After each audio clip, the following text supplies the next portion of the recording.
Okay, connection's fine. I'm just going to test audio because I've done changes with the mic.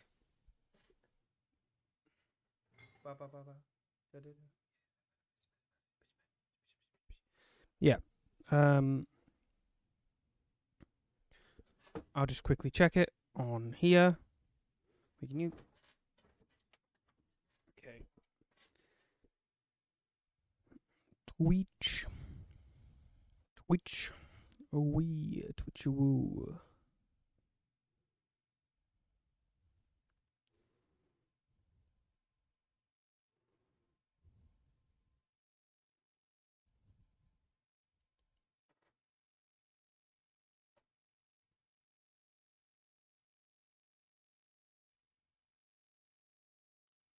Okay, let's listen to this audio and see.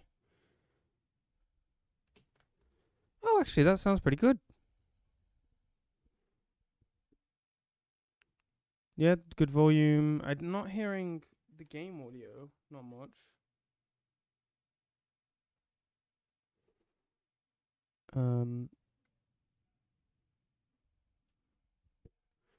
Suppose if we just get in and we actually hear.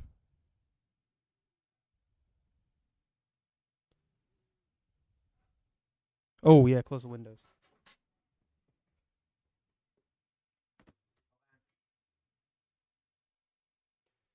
No. Push OBS over to this side. Hold on, let me double check what this sounds like with the other filters. It didn't sound good on the recording that I was doing, but this sounds much better than the recording, so perhaps.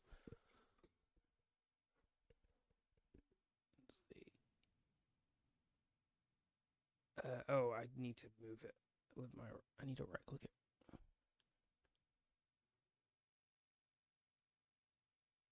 Okay, does this actually sound alright? Hello. No, it does not. Oh, it's like inconsistent and terrible. Kind of loud as well.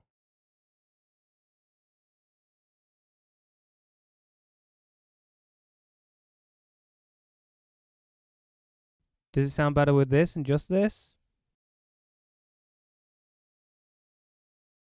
Oh, actually, maybe. Yes, maybe. Yeah, this seems like a good idea. This seems like pretty good. Okay, cool. So if I'm a little bit more on the quiet side and just trying to speak like this, then it's still going to pick up and it keeps the decibel right.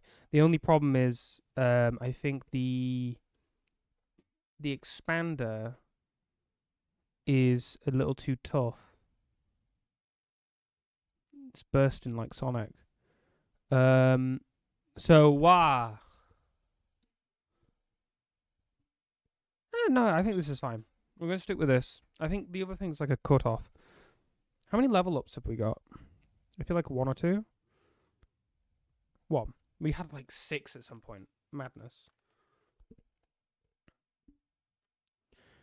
Oh yeah, the plugin as well. I'll set that up as well. Don't you worry. Okay. There is one other thing I need to set up, which is the audio for the game. I'm still not hearing it. Set as overlay 1. So you can see all my progress.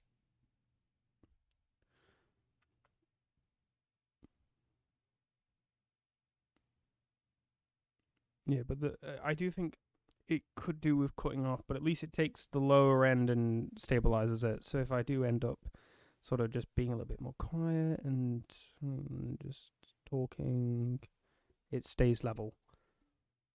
Though you get a little bit more of that background noise, unfortunately, because I haven't got the backing for it to prevent computer noise. That's the technical term, by the way. Computer noise. Right. OBS. Where have you gone? OBS.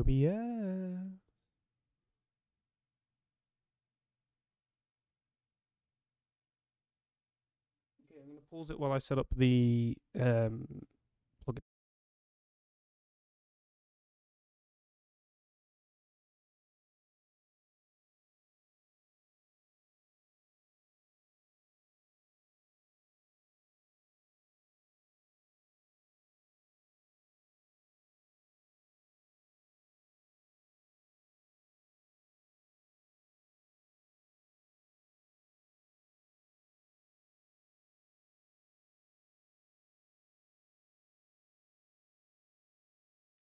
Okay, great. We're here. Bam, bam.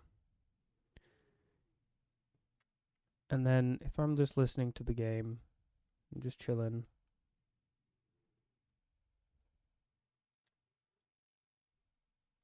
Can I actually hear it? No.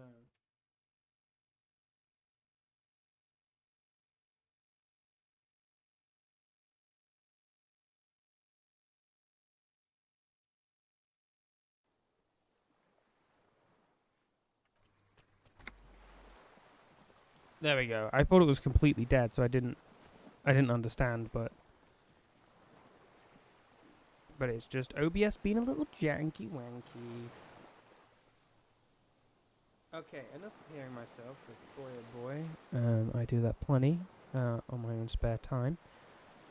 And we're going to open up Twitch chat on the phone. So all bases are covered. We open this, go to my Steam Manager.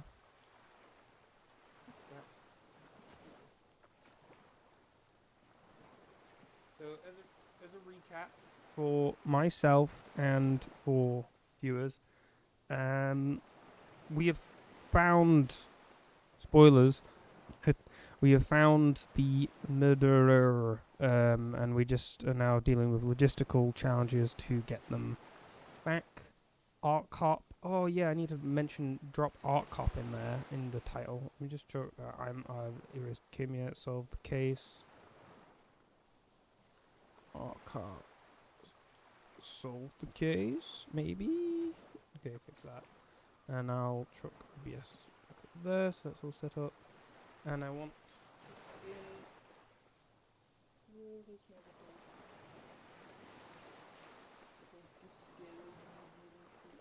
there we go. I'm with the best of them. Look at that. Look at me go. I'm on the team. All right, let's get gone. So our current tasks are to return. I could rest. I might as well. We've done real good. Got so many of the tasks done. Look. Let's just look and be proud about how many tasks are done. Look at this. Look at all of this. Look at all the things I've done. I'm still scrolling. Oh, brilliant. Okay, let's go. I think I want him to take a rest. Chill. Where are we? Oh, we're gonna go down this way, don't we? Zoom out. Whoa. I still don't have a pop filter, so I have to be careful to not basically pee down the mic. Not percussives. I forget the term. Maybe don't say pee down the mic though. Alright. Let's go eat. First, before I eat, I want to talk to Kim. Kim. Yes? I want to talk about you. What about me? Tell me a secret about yourself. Ask again. Your brain sends the signal to your lips, but they refuse the order. Something is paralyzing them. Not. You're pretty sure it has something to do with the lieutenant's eyebrow. The eyebrow is exercising psionic control over you. Ah, as they normally do. It's like you're locked down. No, I'm not locking down. What's happening to me? Something the matter, detective? What's going on? It's like you're a puppet in his hands. No. I need more authority.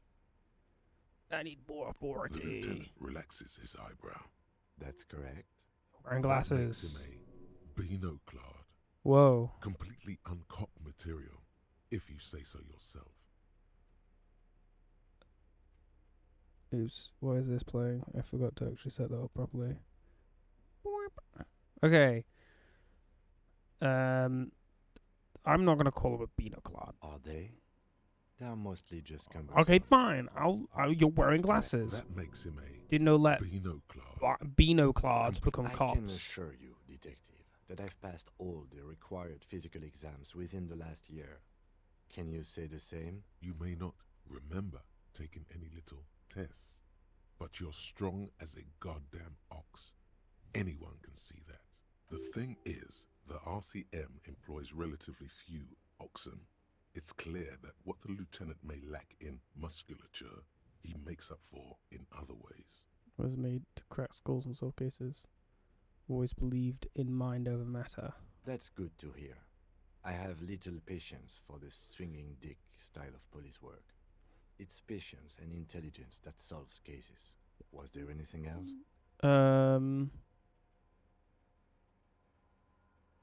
No. Good. Let's change the subject.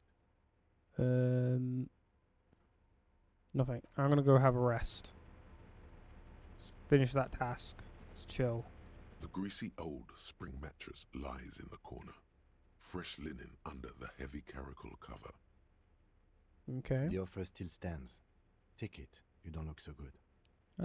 Maybe I'll take a little shut-eye. Just an hour. You face the concrete wall. There's less light there, in the dark corner. Like a dog, you lie there. Curl up with your knees close to your chest. The blanket feels cold. Paper. The entire room does. Concrete and cold. Minutes pass. Half an hour maybe. The sounds of the sea beyond grow distant. Your eyelids close. Until you feel yourself standing up in the darkness, right next to the mattress. Slowly, the world begins to hatch from the blackness. It's evening. Oh. Sleep. Huh? What's the haps?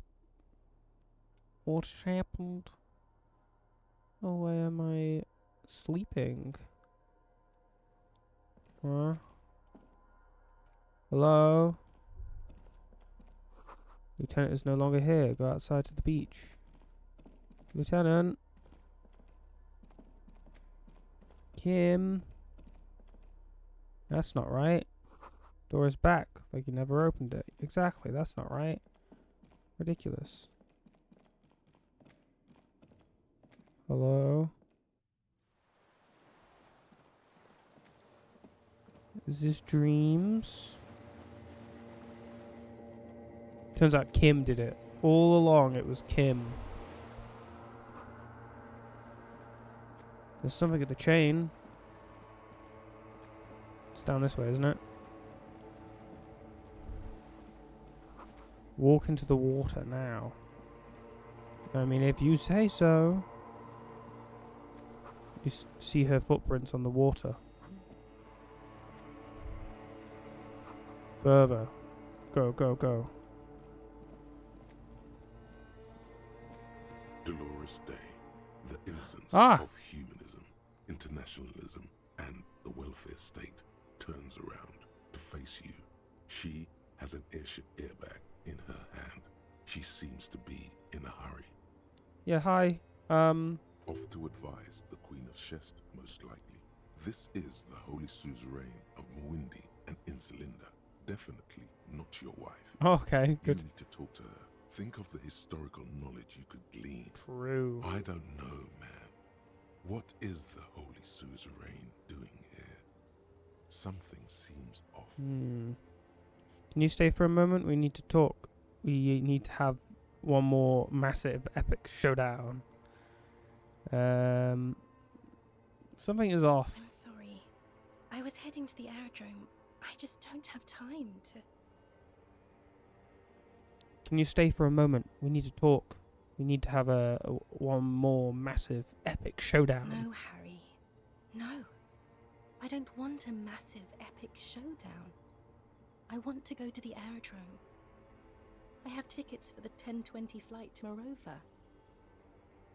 Really, we don't have anything to talk about anymore.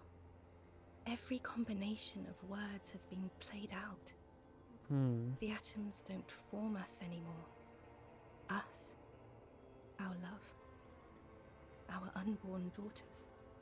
It's all gone. I have to go to the aerodrome. I have to leave Revachol and you. And you have to be alone. In hell. Forever. That's just the way it is. No, no, no, no. Oh God, whatever you do, don't try to kiss her yet. Not Okay. after that. You're still reeling. You'll fall over if you try now. Okay, fair. Okay, brought you this figurine of a headless fawn rider. I don't want it. I thought It you. looks expensive. I don't want it. I thought you liked figurines. I thought the figurines were for getting you back. That's not what figurines do, Harry. But then the figurines don't do anything. She looks at the headless found rider between your fingers and doesn't know what to say. The figurines don't do anything? Anything at all. But I thought the historic figure she had. She liked war games and figurines. Yes, I thought it would be good. What about dice? I had some custom dice made in this place, a doomed commercial area. Okay, I won't give you things then. I didn't ask for things. It's too late to give me anything. I would have liked the headless fallen rider back then. Okay, it's fine. We tried, we failed. It's fine. It's not very good. That's not a very good way for things to be. Get the feeling you're not really Dolores Day. It's not a very good way for things to be. Our soul, and you will always come back to it. I get the feeling you're not really Dolores Day. War criminal! 4. We both said a lot of things. We were very young. No. It was her. I can feel it. I can see it in her tender long fingers, in her wrists. Her hand wrote it, said those things. Actually, you didn't say it. You wrote it in a letter. A handwritten letter. I kept it in my paperwork. As Queen Regnant, I write a lot of letters. Brushes a strand of her white hair out of her eye. You need to recite it to her, for effect. All of it. No summaries. Yeah, put a stake through your heart. She'll get hurt too. Collateral damage. That is the strat. She won't get hurt. She'll bend out of the way. Here, let me retreat. Trip down memory lane. Start reciting. I mean, you left me a letter saying you will always come back to me. That you can't believe how happy you are with me. Please, Harry, I just don't have time for this. Take out the letter and read every... I step out. You're asleep. Behind me, I find a little piece of sadness in me. I carry it in my chest down Voya Road. Every step I take, it grows until by the time I reach the fuel station, it has filled me completely. I step on the light rail and look back, showing something, Bow Collector. I know it will be like this until I walk back to you. Every step I take will get lighter. It almost makes me run. Sometimes I do. I can't believe I met you. Can't believe the happiness I feel with you. You have a vast, vast soul, and I will always, always come back to it. Okay, stop. Yes. Are you happy now? There's more. Kisses, kisses, kisses. Being a police detective, I performed a handwriting analysis on this, and so I know it was you. No, I'm not happy. Then why are you doing this? I know it was Very you. well. I wrote it. It was morning. You slept. There was hoarfrost on the ground when I left, on Voyager Road. It was autumn. The first autumn. But Harry, please understand, it was 1,000,000 years ago. No, it was 100 million years ago. Oh. I was someone else then, filled to the brim with love for you, hanging on your every word. Oh, Harry, you were the coolest. But I am no longer that person. This has taken her place. It will devour you. Harry, I will eat your mind. The light of the video rental shines through her dress now. A DeLorean figure, cut in black, moves below. It's still her. Her legs,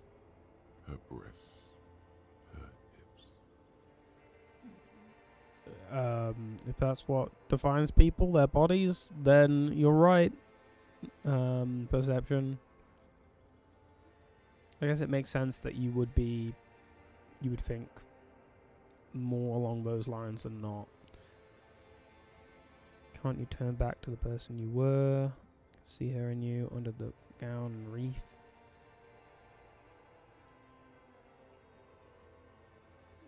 What now? What happens now? What is the next thing we talk about? Can't you turn back to the person you were? You can see her in you under the gown and wreath. I was cool! The coolest. With your leather jacket and your boot-cut pants. Smoking in the bus stop. I wanted you to be the rest of my life that day. And you were. Some of it, at least. You were my first. My first kiss. My first time to have sex. The first and worst time I fell in love. I will always have that with me. It's a fact. But that is all it is. It's like a ticket stub, Harry. It doesn't do anything anymore.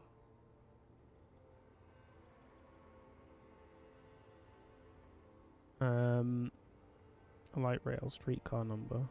42. That is the light rail that took me to Quran, to school and work. Every morning. It's the same stop I met you at, Harry. 100,000 million years ago. No human being should still remember the position of atoms such eons ago. It must feel unnaturally sad. A sadness so ancient, it is shared even by archaebacteria. Can you turn back to the person you were? I can see her in you, under the gown and the wreath. And my crown of immortality? No. You scared her out of me. With your crying, the awful time we wound up having. And the cheap rental flats you could afford. Can't you see? I can never think you're cool again. I can only think that way about new people. You're a better man now. More level-headed. More normal. We can get a nice place this time. I can provide for you. I was young and weak then. No, it's too late. No. I found someone for whom I feel the same love I did for you. Only this time, he is more careful. He will not lose me. It will go somewhere. It will grow. Your heart burns. Through the blackness, you feel the trickle of blood on the mattress below you. Harry, do you notice how none of this is very funny? Yes, you are the least funny part about me. No, this is very funny. What did you mean by grow? She smiles mysteriously, looking east, then turns her gaze back to you. The smile is gone. Okay, you look forward to something. I know that place. Where is it? It's here, Harry. We are on Voyager Road. At the end of it, 300 meters from the stop. We used to come here to rent videos. The house. There. You could not pay the electrical bill. It became a lightless tomb. The years you spent training for the militia, my parents' money, it was not good. Ticket stub. Yes, let's talk about that too. Let's bring it up, the zoo. In Le Jardin, the day we went east of the river. To the aquarium first. I was sad about my mother. I don't even know why. The shimmer of the fish tank on my face. The octopuses. It was just a day then, but to think. Were we there now, you could touch my hair. Kiss me. Talk to me about anything. Go virtually anywhere in the world. Not like now. Now our interactions are limited to pain and regret. That's sharp and precise. You're so sharp. No, it's all you. I always loved you for it, but it could not save us. It could not make me stay. In the end, your mind just told you precisely how bad things are. And who would want to stay around for that? You would be right to drown this shit in alcohol. Drown it until your neurons depolarize, until it's gone, melted. Is there really anything left? If not, we can always repeat one of the things we have already talked about. Talk about it again. If you do not feel like doing that, then you should let me go to the aerodrome. Don't let her. Don't let her go there. You should redo the topics. Go over everything. The things you didn't say before, too. Make it go on and on. I get the feeling you're not really Dolores Day. I don't know what you mean. Dolores Day?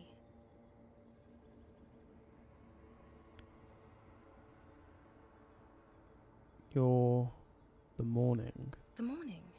I don't understand. No, I meant mourning. I'm grieving. You're not even dead. Oh my god, Harry, stop. I don't want to hear anything about the morning. Mourning someone who's still alive. Any of that. I can't do that anymore. I'm not 80 years old, I'm 32. People my age are not supposed to mourn.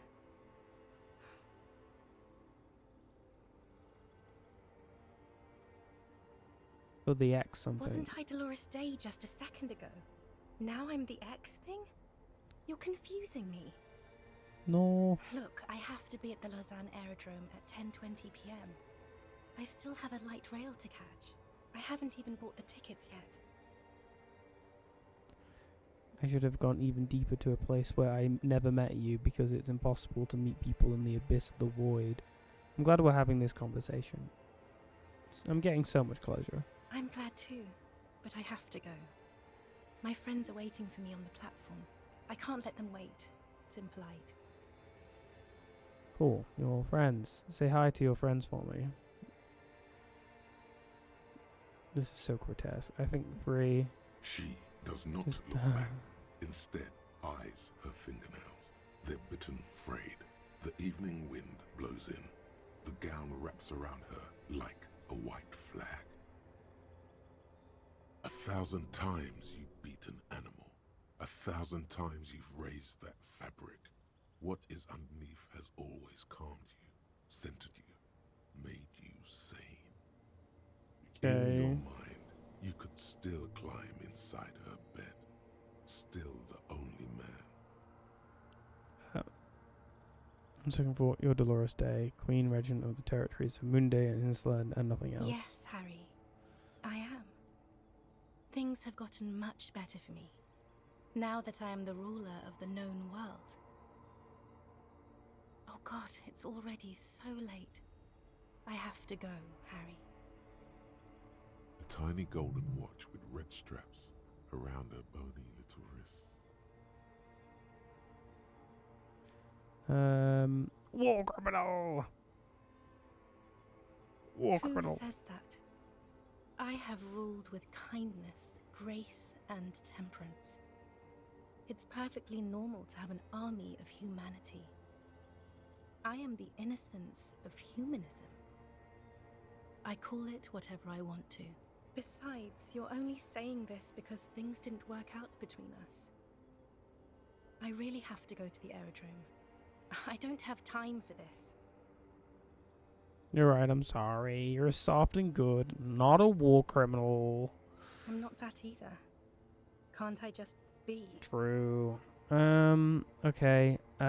Just don't go, please. I have to, Harry. Really, I've already missed the 8:30. I'm gonna go now. Lies, sire.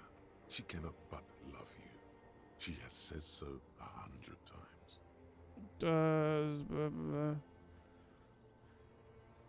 So we can't sit down and have a coffee first. There's a cafeteria in the corner. Hold on. What is there to do? Moreover.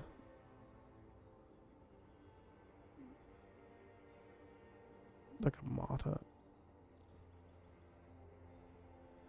Where's my list? Wait. Where was the list?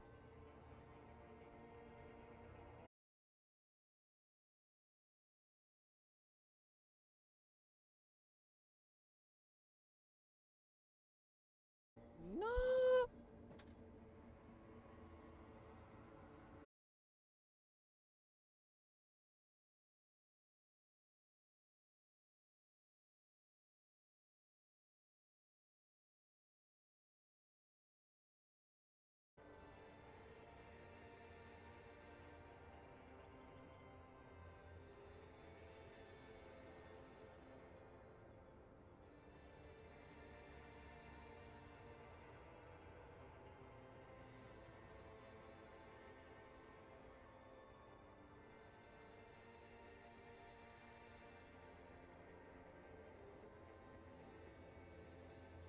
Like, I don't know how to fix it.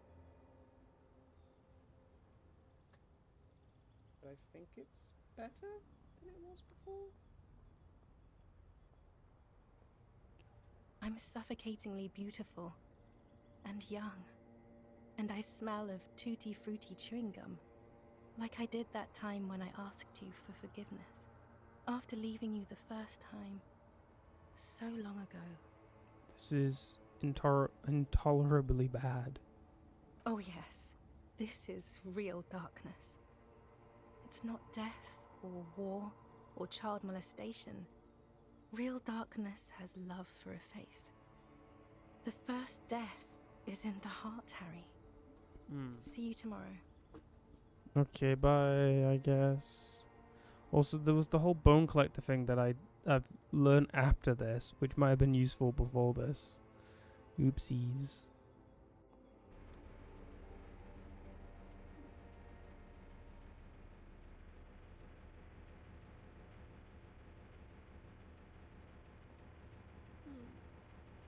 You're up quick. How was your sleep? My sleep was deep and invigorating.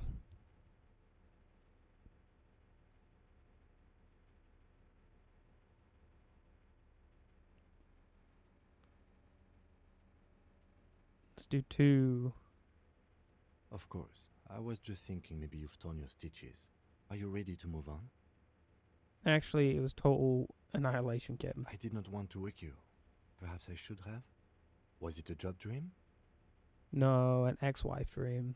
The lieutenant nods solemnly. Gotta love those ex-wife dreams.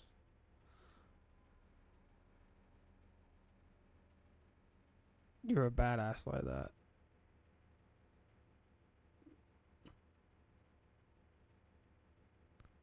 Let's get back to the main line. That's the next step in the task chain.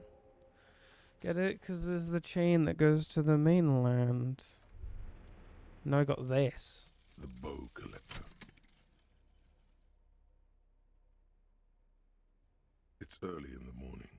The world is dark blue. The sparks light her face, a delicate composition of triangles. The streets seem to grow longer, like in a dolly zoom. And there's something in the air as you stand there and wave back at the shapes growing smaller and smaller. Something that has always been there. A great see-through world, the tenderness you feel, the ghost of Revachol between you, carrying your signals, the holy messenger.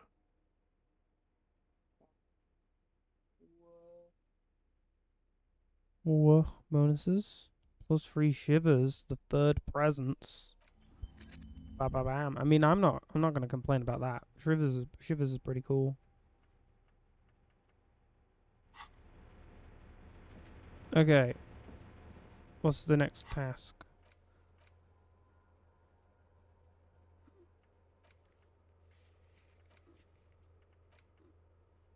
Don't know what's happening with this. We did get this. Well, okay, it's gone, but we did get the thing done. Okay, let's get gone. Come on, crew. Come on, team.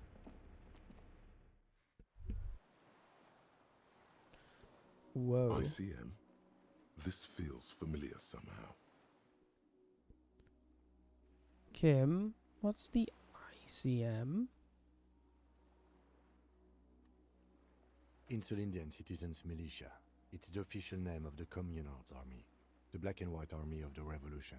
Sounds an awful lot like. RCM sounds like RCM. River Shore Citizen It Militia. does. Why? The RCM may descend from the ICM. May? It's impossible to say. It was No, well- chaos after the war. The name was good for getting people to join us. Revachol West was mostly workers and criminals. Nice political thoughts rush through your neocortex. It's going to be hard to say them. Carrying around all that weight on a busted crutch is making you pant. Sounds like ICP, very close to the International Collaboration Police. Nice and normal that way.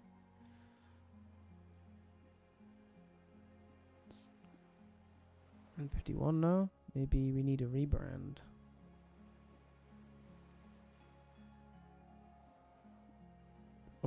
What I'm hearing is we descend from the glorious Revolution Army. There were all sorts of groups and groupuscules back then.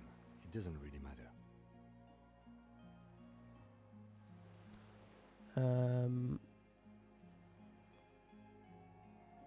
A white star, point to the star on the label. No, an upside-down star. With its horns in the sky, the symbol of the commune. Looks old. What is it still doing here? After 44 years? That's not nearly enough to hide what happened here, Lieutenant Freighter. One of these barrels was still leaking fuel, as you saw. The city is full of things like this. Old bullets, guns, fuel. Are those spec stars too? No, that's the uninhabited archipelago. A DeLorean-era symbol of Insulinda, known as the face in the sea. Alright. Finished before. Got 2 levels, right? We could try and level up authority.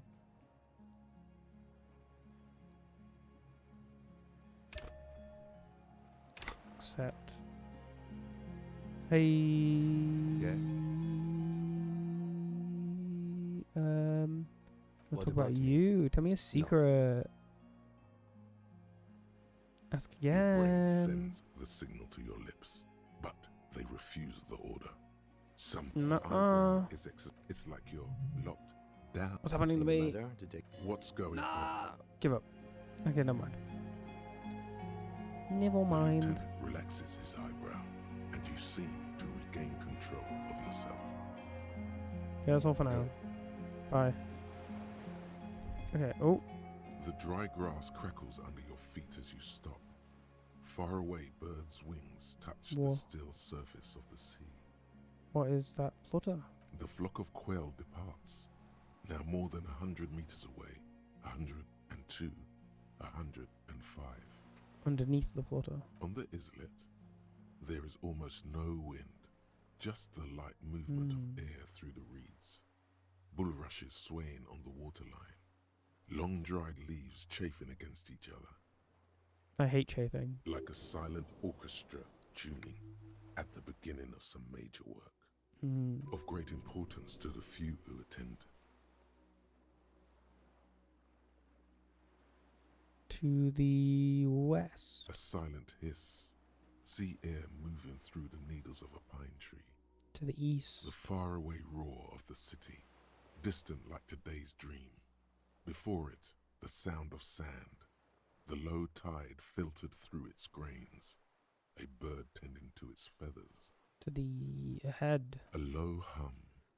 The air slowly moves through a concrete box, through its ancient slits and cracks, resonating, hollow. A big building. Beyond that, further north. Air flows out of a pillbox window. There is very little there. The air cossets flowers on a meadow. Absolute silence. Reeds motionless. Bulrushes motionless. Below the silence. A jitter. A sound impatient to happen, but not yet in this world. Kim, Yes, it's pretty silent on this island. it is. Is that why we are stopping? Wait, I have to listen to one more thing. The lieutenant nods in silence. Kim, Yes, who knows how quiet I it is? have. Is that why we're stopping? Sorry, let's move. Alright, all set.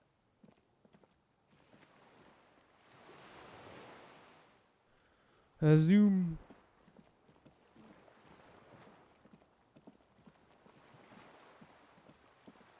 get into that. The skiff is swaying on the waves by the dock. Let's return to the mainland. Let's. We are done here. Let's grab a bit of a drink. The skiff rocks gently under your weight as you get in. The ride back is uneventful and quiet.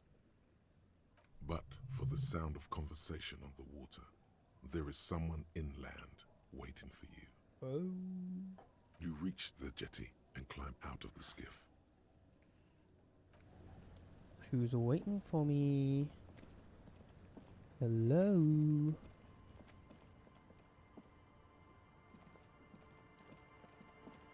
Look what the tide brought him. Ahaha, hello.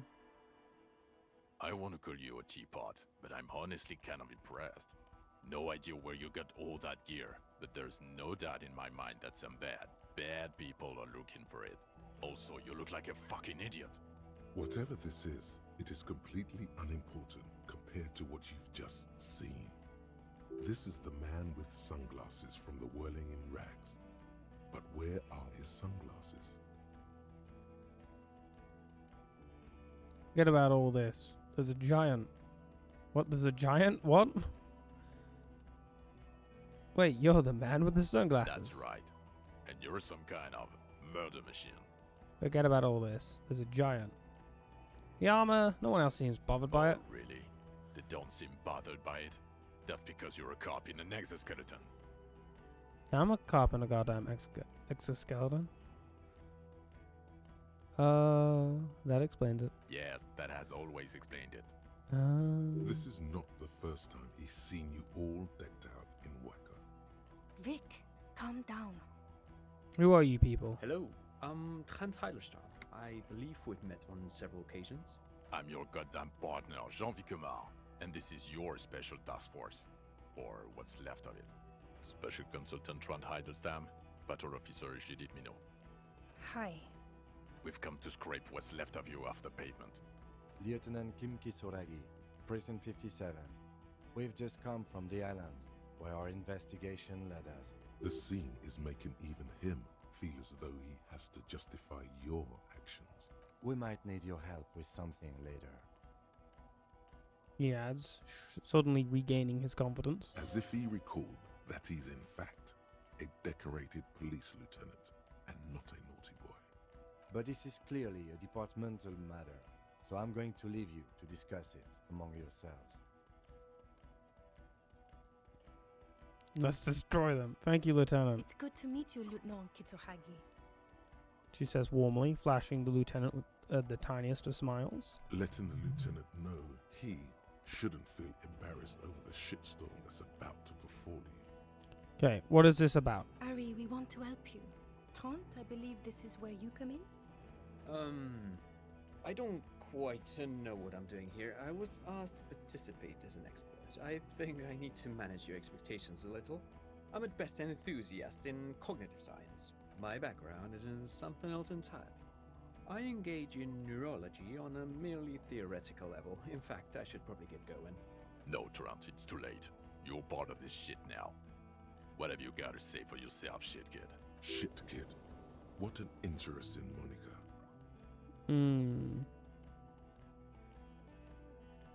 You never told me you're not the horse-faced woman. So Tyrant Helmsman turns out to be Special Consul Trent Helmsman. Okay. Where have you been all this time? Where have we been? We've been fucking off as far as I remember. You told us to fuck off. You said we're cramping your style. Your detective god. Fuck everything. All we burn. Detect or die. All will burn, Satellite Officer Vicomare. Make no mistake about it. Why would you leave a literal police guard? Why would you leave them? I said all those things. I'm not like that anymore. Yes, you're sorry. You're the sorriest cop who ever lived. Nothing has changed, Harry. I've heard this repentance shit 1,000,000 times over. You never told me you're not the horse-faced woman. I don't know about any of these. Okay, how did you know I was here? It is all dumb. How? What's the shit, kid? You. Shit, kid. That's you. Maybe you've deserved it. How did you know I was The here? cafeteria manager you fucked over told us where you went. I saved his establishment, and he still betrays me?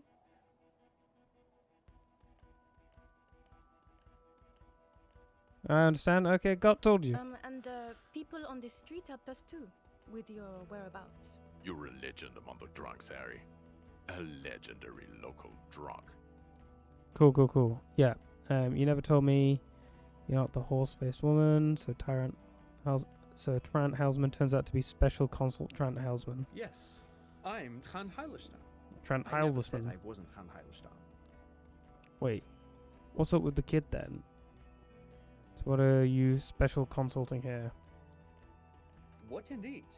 I was asked to share my take on some of the more obscure theories developed in Königstein in the 30s, like partial psychotraumatic amnesia, group personality theory. He's here to see if you're insane. He's smart. Let's move on. Silly. Okay, duped again. No one's who they say they are.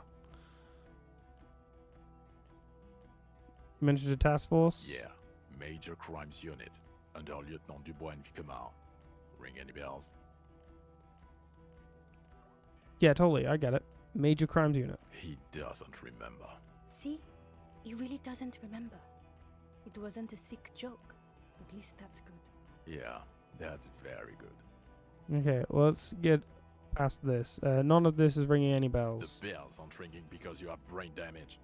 Trant, this is where you come in. How bad is it?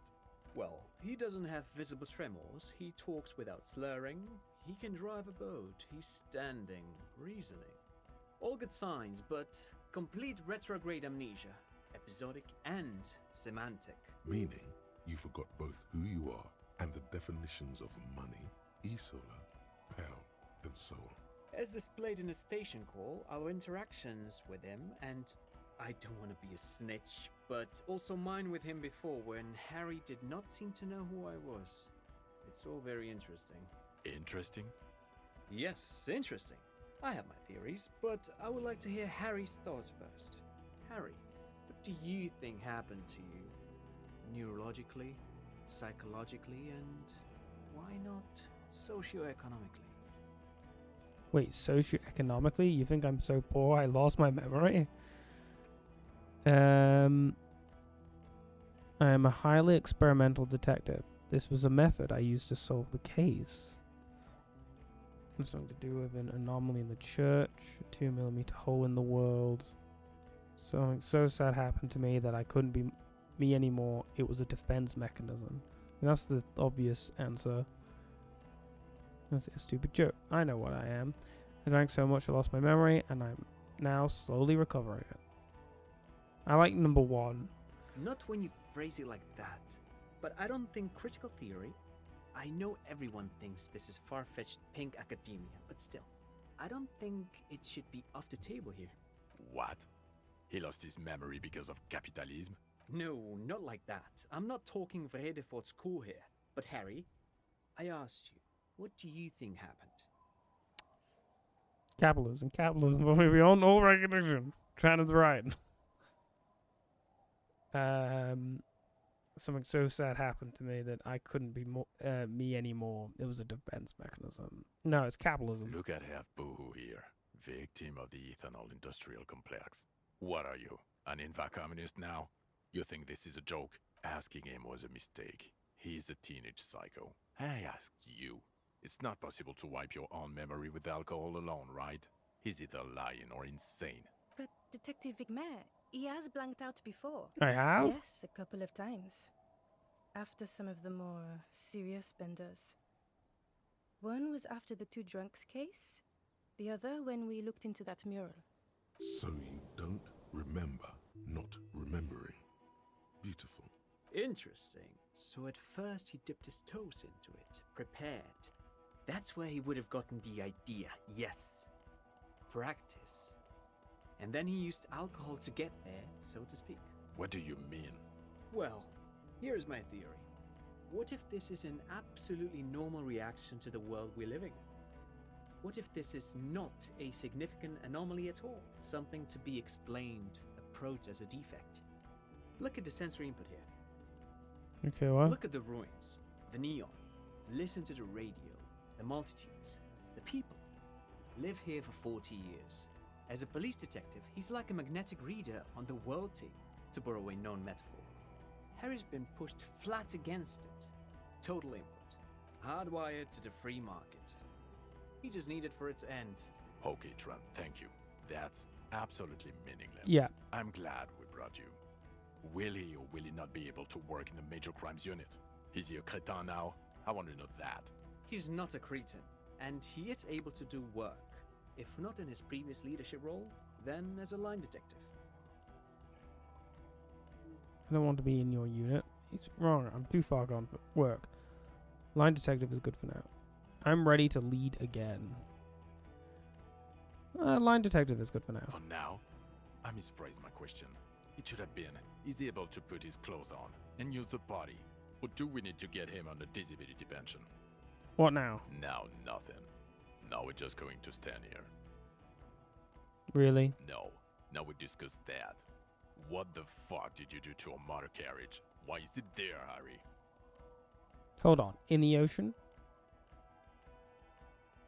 That was me. I drove it in the ocean when I was drunk. It was very, very simple. Ah, so refreshing. He just admits it. Thank you for your honesty. Thank you for destroying 45,000 real of police property that's coming out of everyone's payslip. Oh, yeah. It doesn't matter. Your badge, Harry. Show me your badge. Yeah, I got it right here. He squints at it, suspiciously, trying to ascertain if it's not a blue candy wrapper or a piece of vinyl. Ridiculous. Okay. And your gun? Oh, What yeah. is it with all these material objects? Gun, badge, car. These are all things. Things don't matter. People do. You're drunk, aren't you? You lost your gun and you're drunk. You're a drunk, gunless bum. I can't smell it. I didn't lose my gun. I have my gun. We're not talking about the fucking gun anymore. We're talking about the vaporized cloud of ethanol coming from your mouth. I'm not drunk. I haven't started drinking again. So you forgot to drink? I don't buy it. Why do you smell like a corpse then? He's wounded. It's been a long week, and he's handled an actual corpse. Wait, it may be because of the pheromone. Detective, please. Don't start talking about your pheromone again. This is serious. If you don't... Then you'll be fired. This is a hearing. Toughen up. It's meaningless compared to what I've discovered. What you've discovered?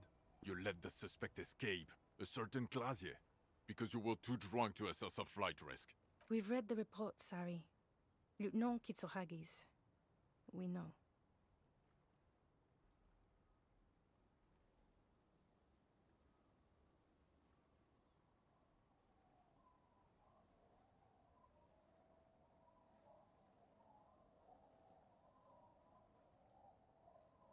It doesn't matter. None of it does. We are looking at the oxygen holocaust times a quadrant again. Blah blah blah. Clearly, she was just kind of a spy. She was some kind of spy from the Occident, specially trained. Oh, well, if she was specially trained, I'm not even gonna get into the other suspect who also escaped. Yeah, Ruby's something, or the fact that you're Evra Claire's little peony now, doing I don't know what for him. That's small-time stuff. That's nothing.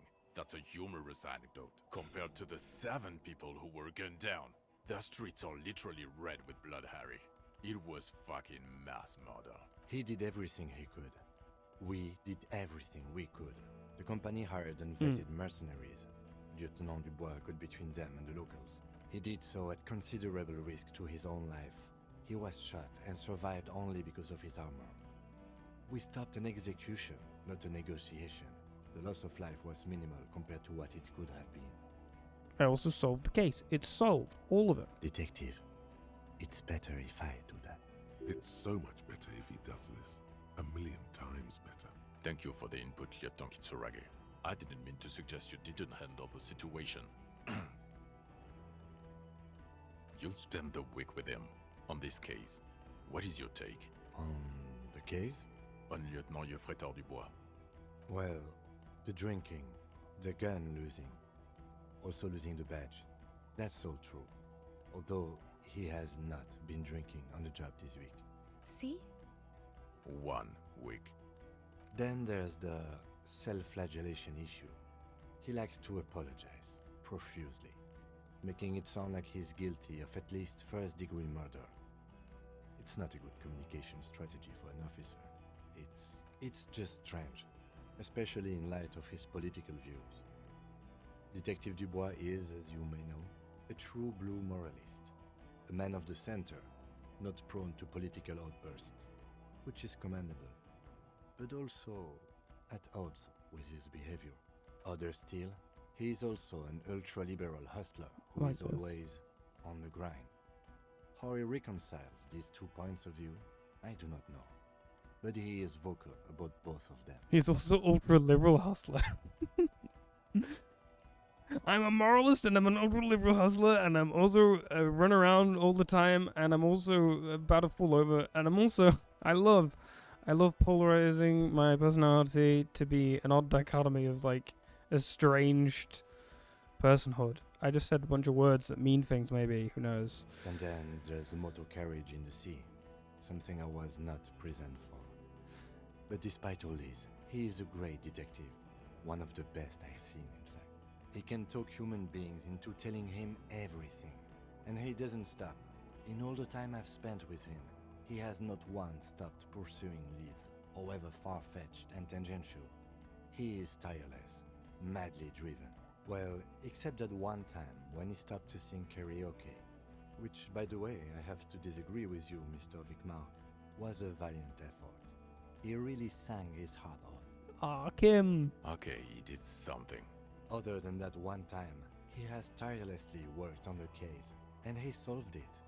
We have a confession, a murder weapon, and the perpetrator, locked on the island right now, awaiting transportation.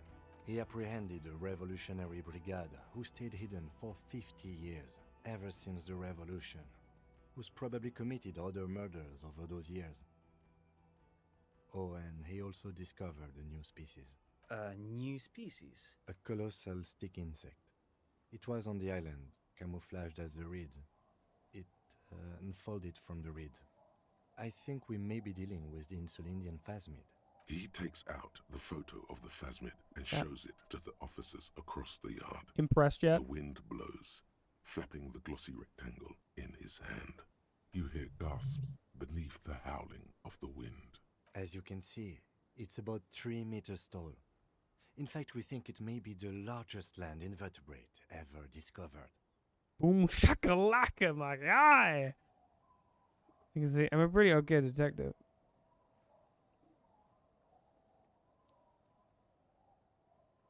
Fucking hell is that? Is this somehow connected to the case? The killer did not seem to be aware of the phasmid's presence, exhibiting a strange, atypical dementia. He fell into a stupor after its appearance. He became near catatonic. Yes, the phasmid may have contributed to his mental state in some way over the years. Probably not connected per se, but perpetrator knew of its existence too. So it is connected.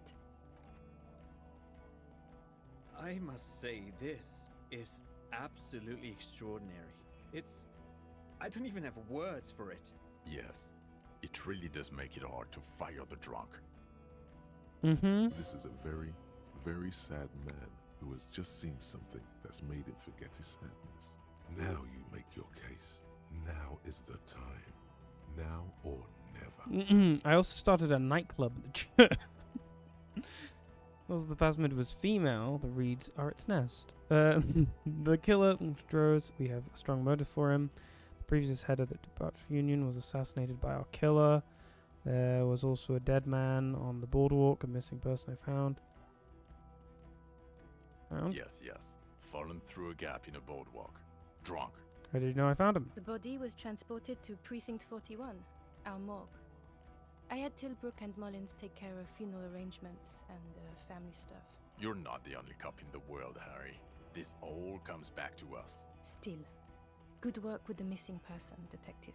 Yeah, see? I also looked into the mystery of the doomed commercial air. That's Previous head of the Dubois Union was assassinated by our killer.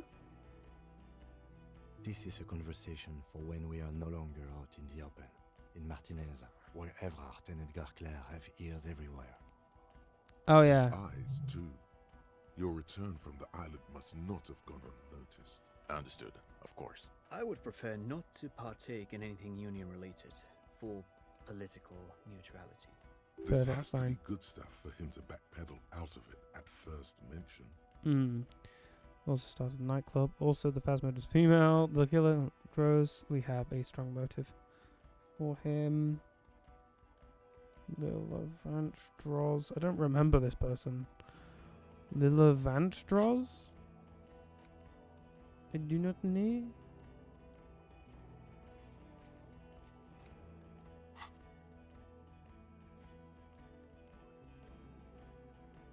So, what do you say? Want to take this Hashi back? Lilianovich. A revolutionary matronym. I don't have time for this. Straight to the motive, please. A revolutionary sure. The custom started in Grad, where they have patronyms. Krasovich, Larsovich, etc. The revolutionaries saw this as a chauvinist atavism, so they used matronyms, derived from the mother's name instead.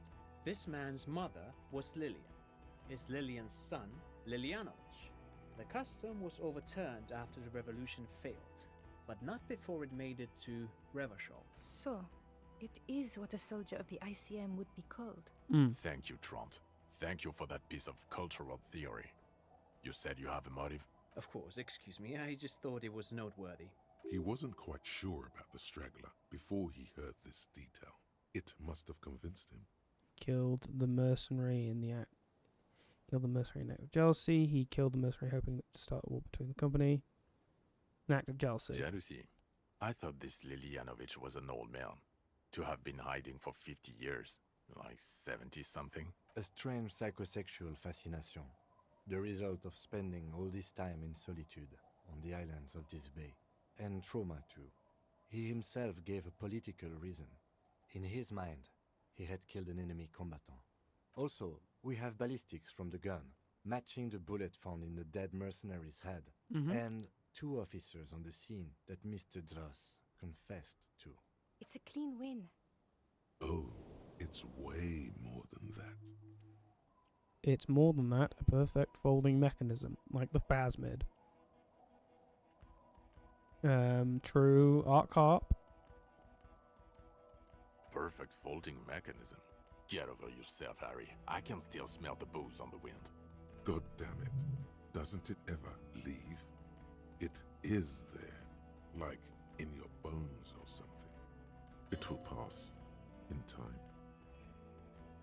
Yeah. So, what do you say? Want to take this this hot shit back? I don't want to, but you discovered a new species and solved the murder. So I have to. Jude? Anything that ends the trial is okay with me. Agreed. The public relations potential of this is too valuable to let go. Okay. We have vehicles in the square, and the perpetrator needs to be taken into custody. Let's go. Wait, I have a few questions before we go about who I am. The man looks westward, impatiently, jingling his car keys in his pocket.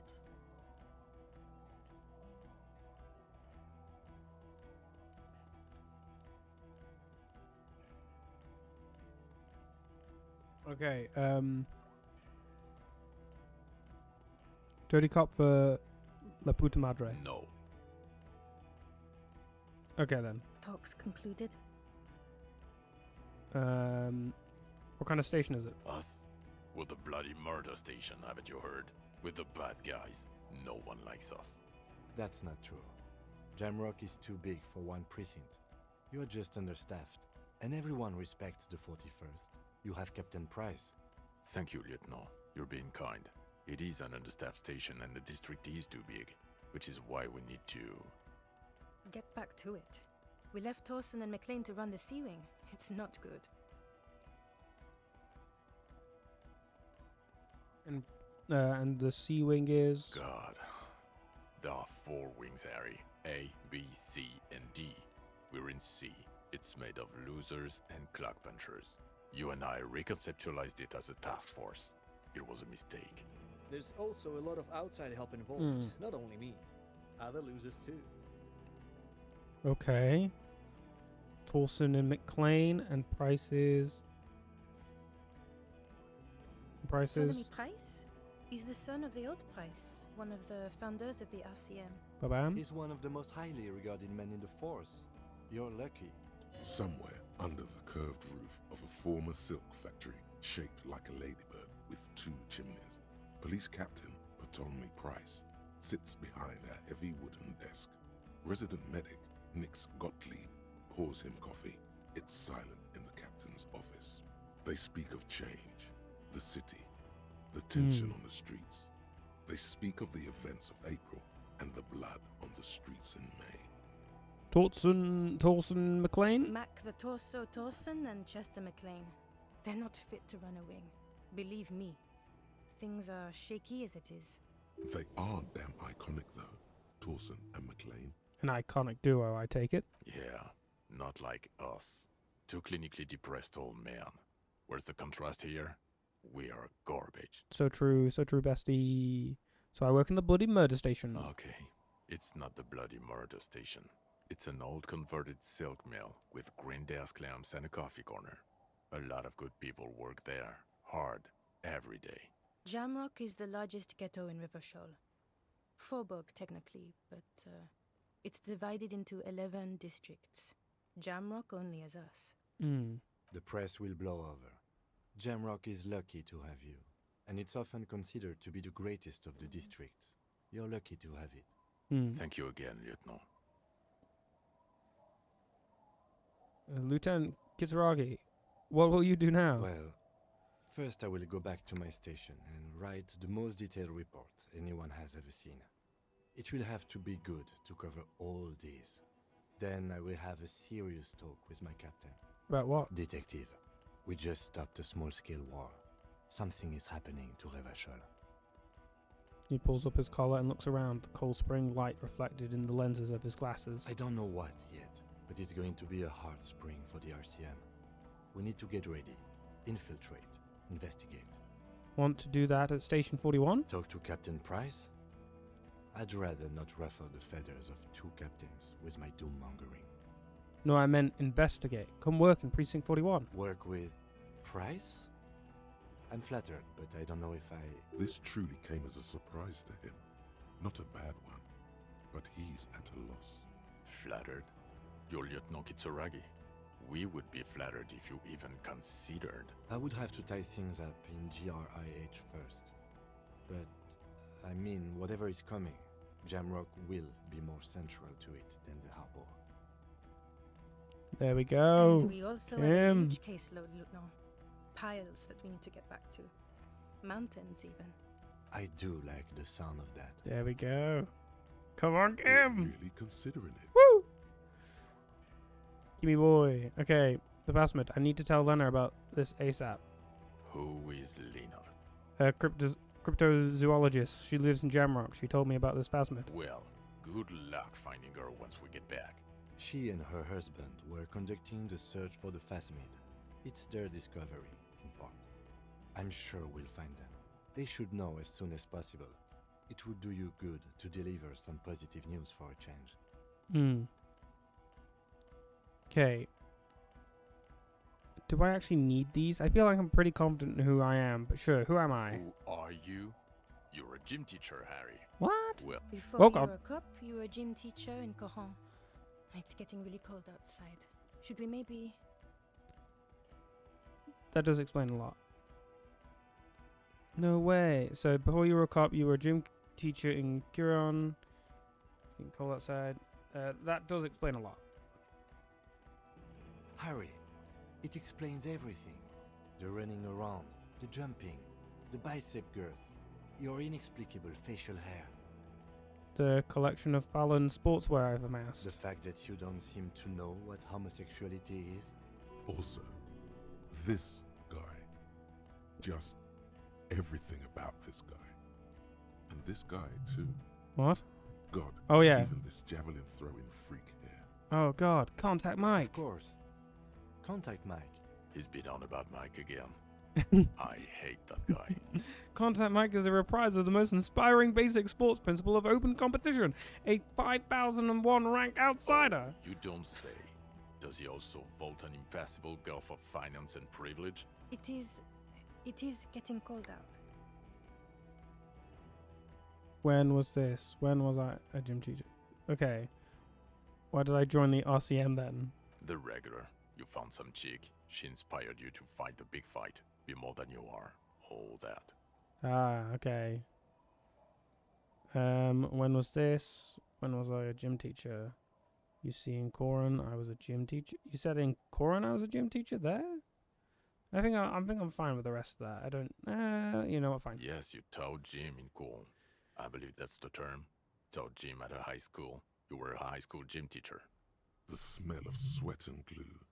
The worn floorboards. Kuro is just east of Jamrock. It was a short walk every morning to the baseball field or the sports building. High school. Harry, your goings-on with Kuno, Andre, Assel, the whole thing on the ice. That's why you are so juvie. When was this? When was I a gym teacher? In your 20s or late 20s. You've really let yourself go since then. Okay, I see now. I knew it. I knew no normal human being can run like that. He's an honest-to-God gym teacher. Kim, I love how excited you are about me. I mean, Harry. Why am I like this? It's not a mystery. Some chick fucked you over. Also, you were drunk. You really went with it too. Really maximized the damage. Some chick? Who? Dora something. Dora England. Yeah, you mentioned her name. Not Dora Dubois.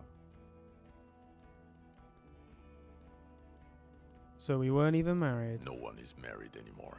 This is Revachol. When was this? God, I don't know. 6 years ago, she was way before my time. 6 years and you haven't gotten over it.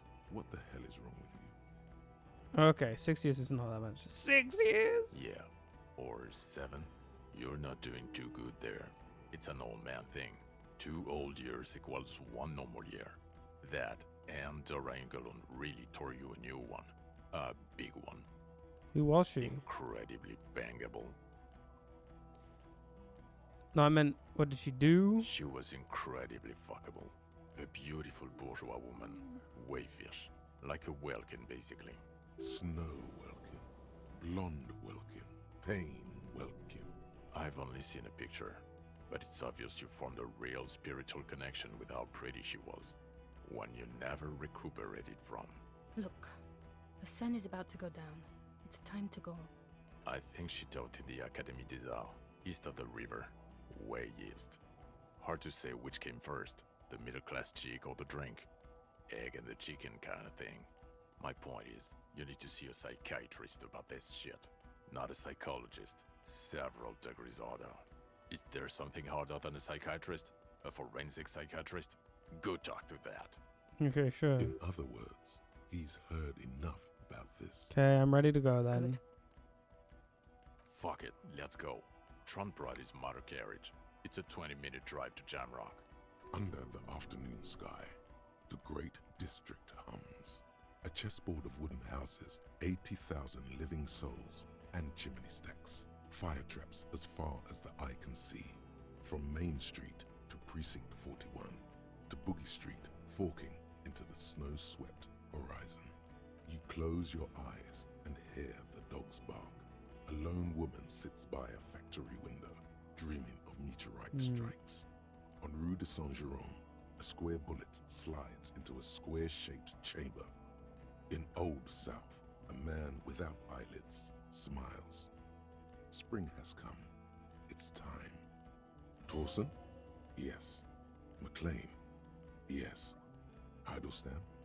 No. Vicmere? Yes. Dubois? Yes. Really? Nick Gottlieb looks up from the list. I hear he's unstable. You say that like it's a bad thing. Captain Potomny Price gestures with a ballpoint pen. It's dim in the office, and the curtains are drawn.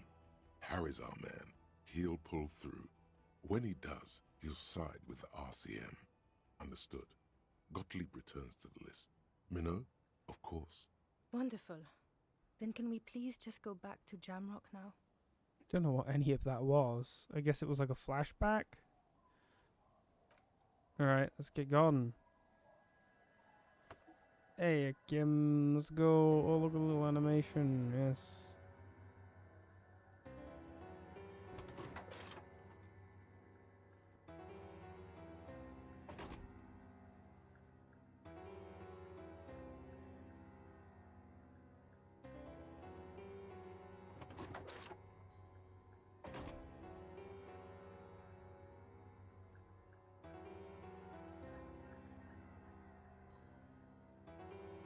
In you go.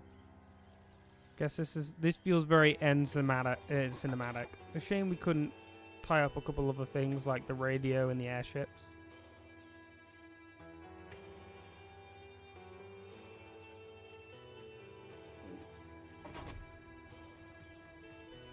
And that's that. Lead writer, lead designer. Wow. That was a good end for that.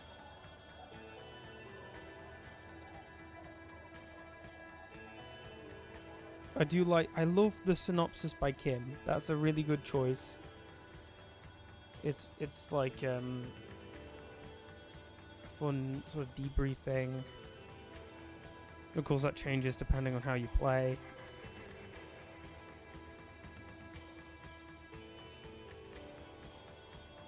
Oh my.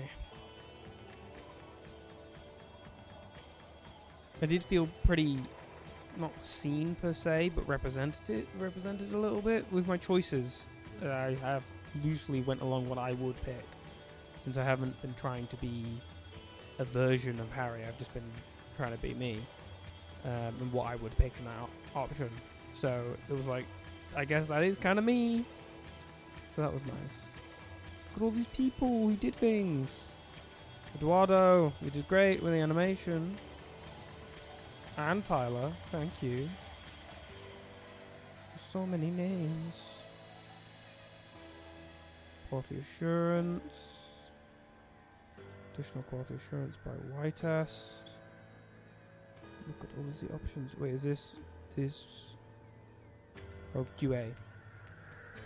My dyslexia went activated and saw a Q there and thought, it's gone into Spanish now. Yes, it's all Spanish. I'm like, no.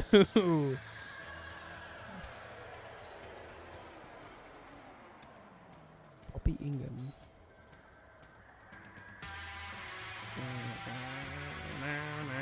But yeah, very nice, very nice.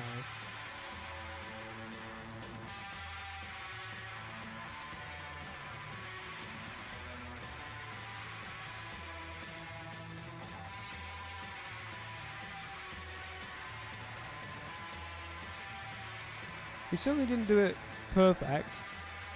You know, a lot of people died and things like that. Theoretically, if we somehow calmed down those mercenaries, I think if I dumped my my skill points into ensuring that the argument works off, then it would have been perfect. Oh, are these all the voice actors? I just noticed that. Okay, bam, bam, bam. But yeah, we probably could have had the perfect run you can get.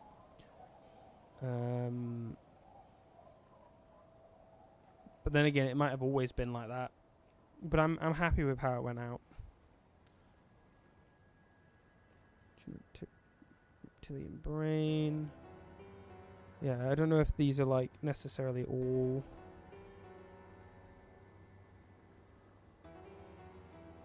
I don't know if this is additional voices because they used to not be voiced, or if there were additional lines, so they brought them back in again, or brought other people to try and. Oh, we never got to do the shivers with the dice maker either.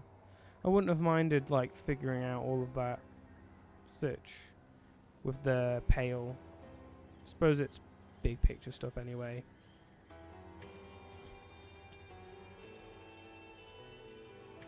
But no, that was really like that. And I will probably do another game. Okay, there is one problem with this, and that's that it's 120. And it's Disco Elysium Sunday. Okay, do I just start a new game? I do really like the idea of going off the rails.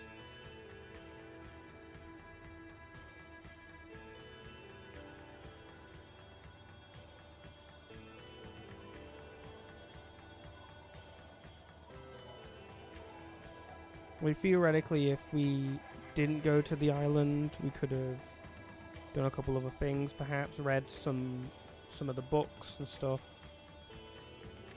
to push that along. I don't know.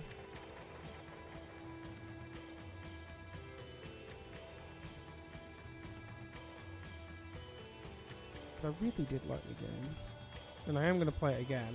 I don't know about right now.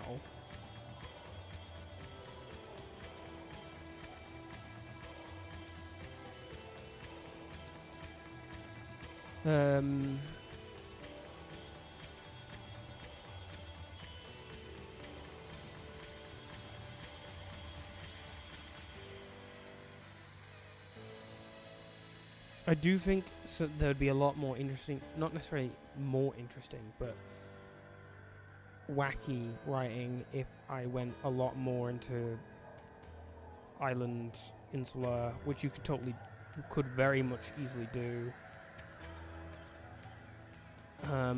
If I were to do another run, it would be the maximizing the connection to the world and having the pales speak through you sort of vibe, so I can get some more of that writing, because of course it's be a nice inspiration. It keeps going. Can you speed it? I mean, I don't want to necessarily speed it. I can keep talking. But yeah, absolutely would play again. I don't know if there is a way. I don't know if there's actually content with raising up Kim or getting with Kim. I don't actually know if that is a part of the game.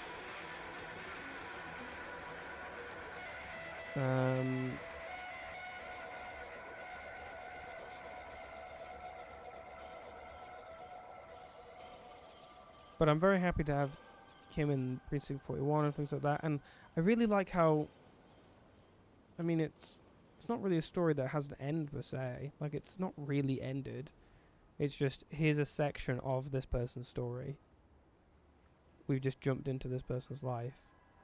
And if anything, the next part's going to be more interesting. They're going to start picking away at this weird underground plot. We've got, I mean, I want more media about this. I could definitely see comics and other media being produced off of this game, keeping this as like a universe. I mean, they did a lot of work with building up the universe itself, with like the different places, the pale, and it's an interesting concept for a universe to have this more overt world-ending plot point. Because, you know, we have nuclear bombs, we have pandemics and things like that, but you don't have something that's slowly growing. It's like the inverse negativeness of consciousness is whatever the opposite of consciousness is, which is then amassing physically in the world. It's such an interesting plot device. And you've got this essentially, it isn't necessarily a new universe. It's more of just a weird transmogrified version of our own one. So it can still express all the things that our world expresses, but detaching it from any literal references, which might make it not necessarily problematic, but confrontational. So my point is that it's not fantasy per se. It's, even though it is a little bit fantasy, it's very much still quite down to earth, alternate world. I just really like the world. And I've really liked a bunch of comics that I've read of the both of them, and I really like the idea of now they're all together. Harry has his new support structure. He's going to work on himself. He's going to hopefully keep it together for the rest of this, and he's going to go ahead and charge out into the world and get with Kim and chill.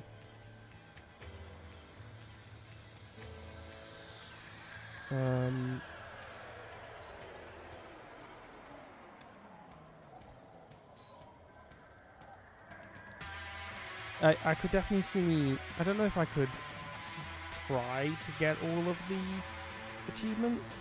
I don't think I would really push for that. I mean, maybe I will at some point. But it is just an astounding game. And of course, it's not a AAA game. All the good games are not AAA games. Of course they're not. Some fairly indie game. I need to look into what else they make and things like that, because my oh my. And there's still the airship stuff that I didn't really get the chance to go into that much. If I got the radio and I set all that up, I feel like that would have been really cool. I just didn't get the opportunity to because money's tight.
But yeah, it's all done. Wow. Maybe I can click a new game. Wait, continue thinker? You shouldn't have continue thinker. You can create your own. Double check what that does. With like one less. Wait, hold on. Could you just?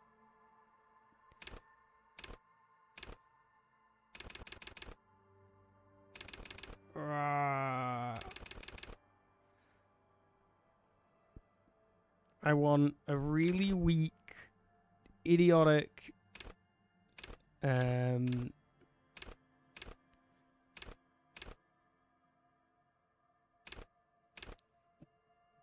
psychic.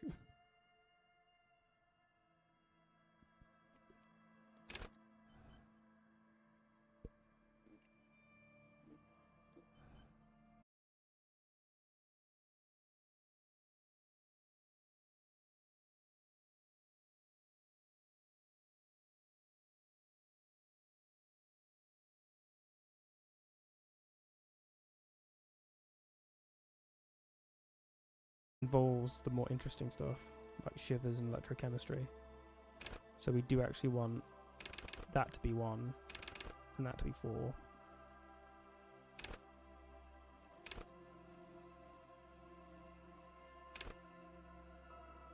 And then you can just immediately have 7 and that. And that's the signature. I mean, we could just keep going. We could just go.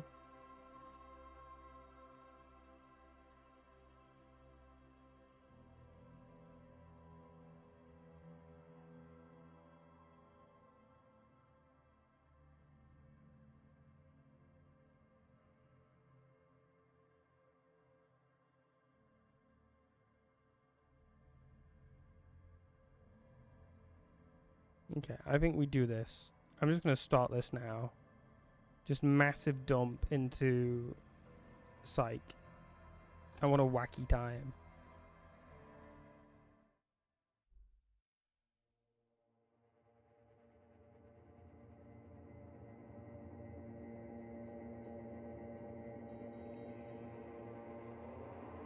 Just immediately beginning a new game. This is what we do.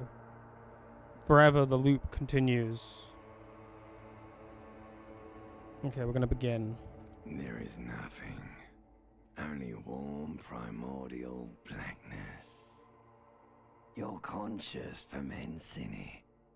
No larger than a single grain of malt. You don't have to do anything anymore.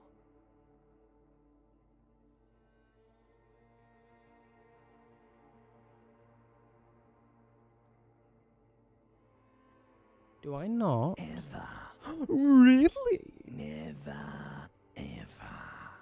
Well, if it's never ever, then I have to just continue not existing. An inordinate amount of time passes. Really? It is utterly void of struggle. No ex-wives are contained within it. Wait, what was that about the ex-wife thing? You shouldn't have mentioned that. An awareness creeps up on you. A mass lies hidden in your dead angle, soaking in some lurid acidic sauce. It's bloated and shameful. A ball of meat surrounding you. This is a terrible line of questioning, and it will only lead to more awareness of the meat thing. The meat thing? Fine, I'll plunge back in. There. No ball of meat. No light in the formless nothing. Just nice women.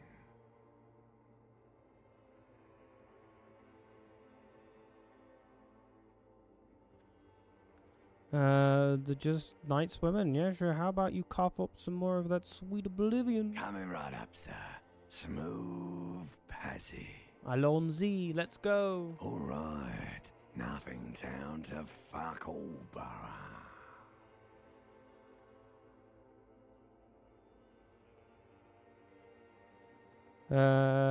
Return trip to the silence, please. Do you want me to upgrade that to a one-way trip, sir?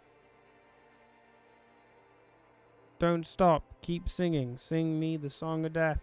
The song of death is sweet and endless.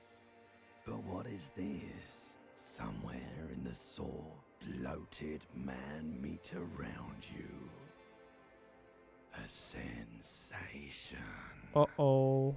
Like a fly to the ointment, your conscience sticks to it. The limbed and headed machine of pain and undignified suffering is firing up again. It wants to walk the desert, hurting, longing, dancing to disco music. Oh, I forgot disco exists. Never mind. Bring me back to reality, please. You're a champion. I am a champion. Mother help me, there's a head attached to my neck and I'm in it. Oh god.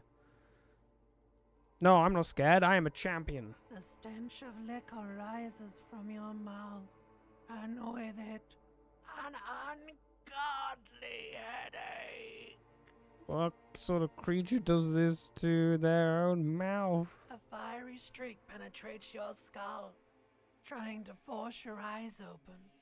It's a sound, a clarion call from hell. Open your eyes.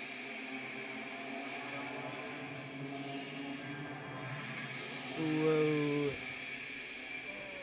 What's going on?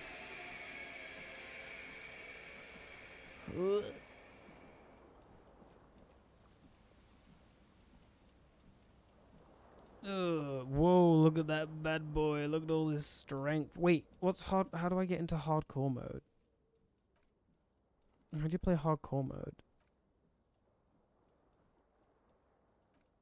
Options? No. Hold on, I'm gonna quickly double check this.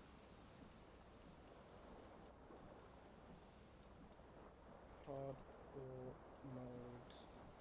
Disco Elysium.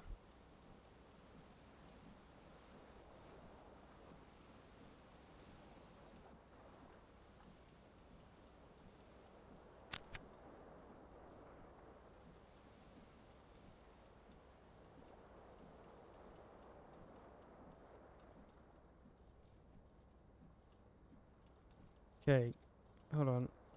Options. Settings. Where's that hardcore mode? Where's that good old hardcore mode?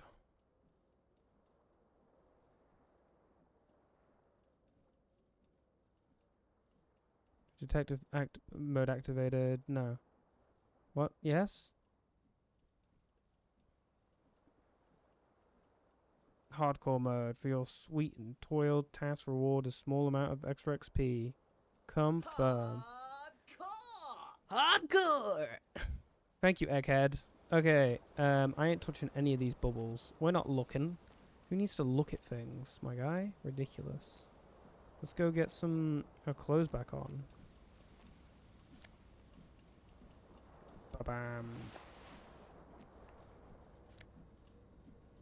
You What's hear this? a jingle. Keys are clinking in the pocket of your flare-cut pants. Alright. It says, whirling in rags, on the aluminium key ring. There is a single key on the ring. The number 1 is etched on it. It should open the door. Gotcha. Cool.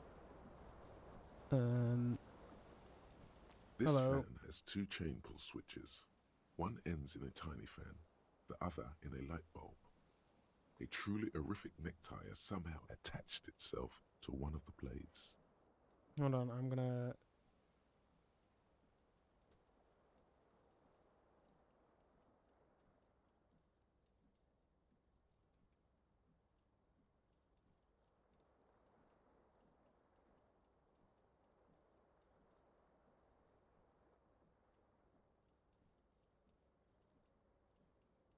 Insane.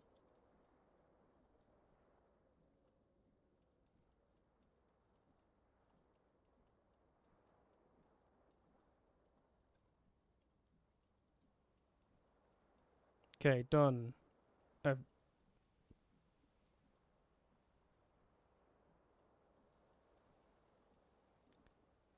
Um...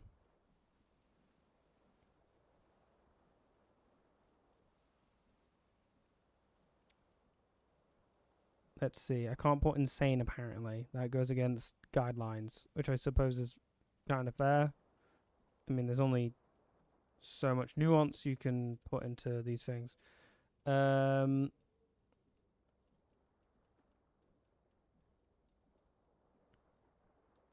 Island Empire for the win.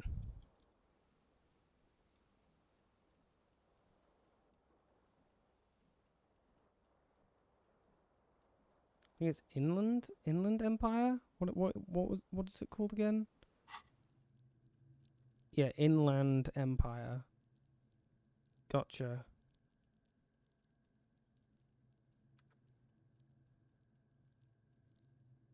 What?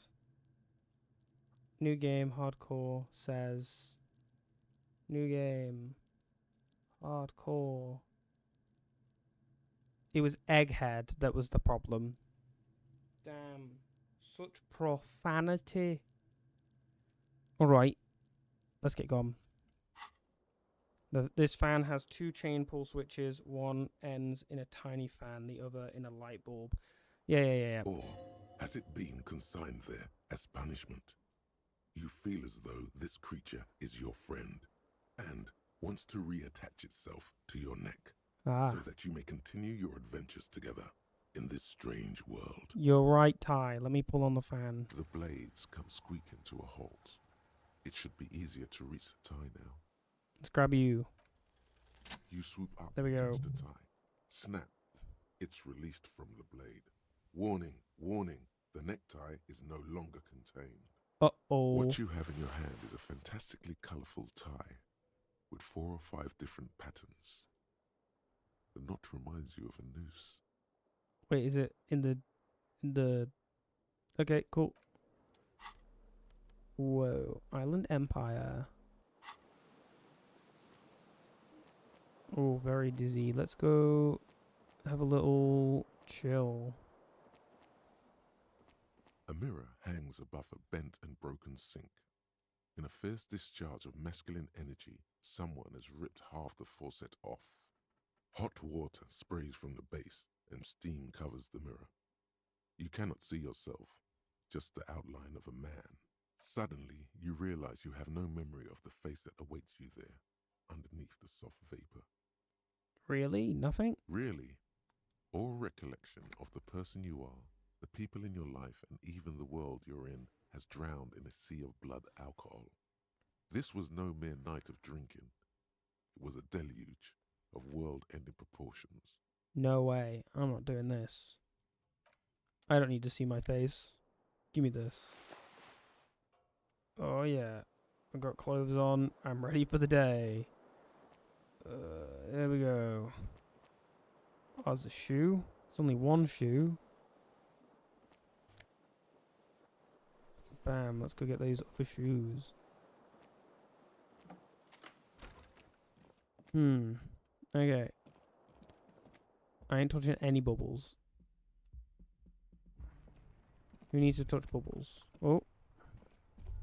Hello? The smell of sea makes you dizzy. That's fine. Let's go get my other... Oh. Gust of briny wind washes over you. Give me my shoes. Ba-ba-bam. Composure and minus subtle There flair. they both are.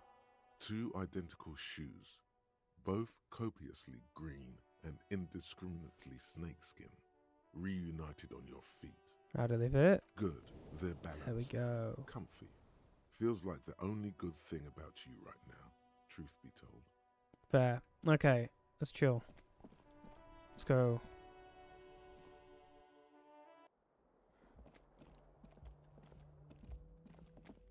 Hello, officer. Oh, hello. How are you? The young woman raises a cigarette to her lips. Officer, I'm a military personnel. No.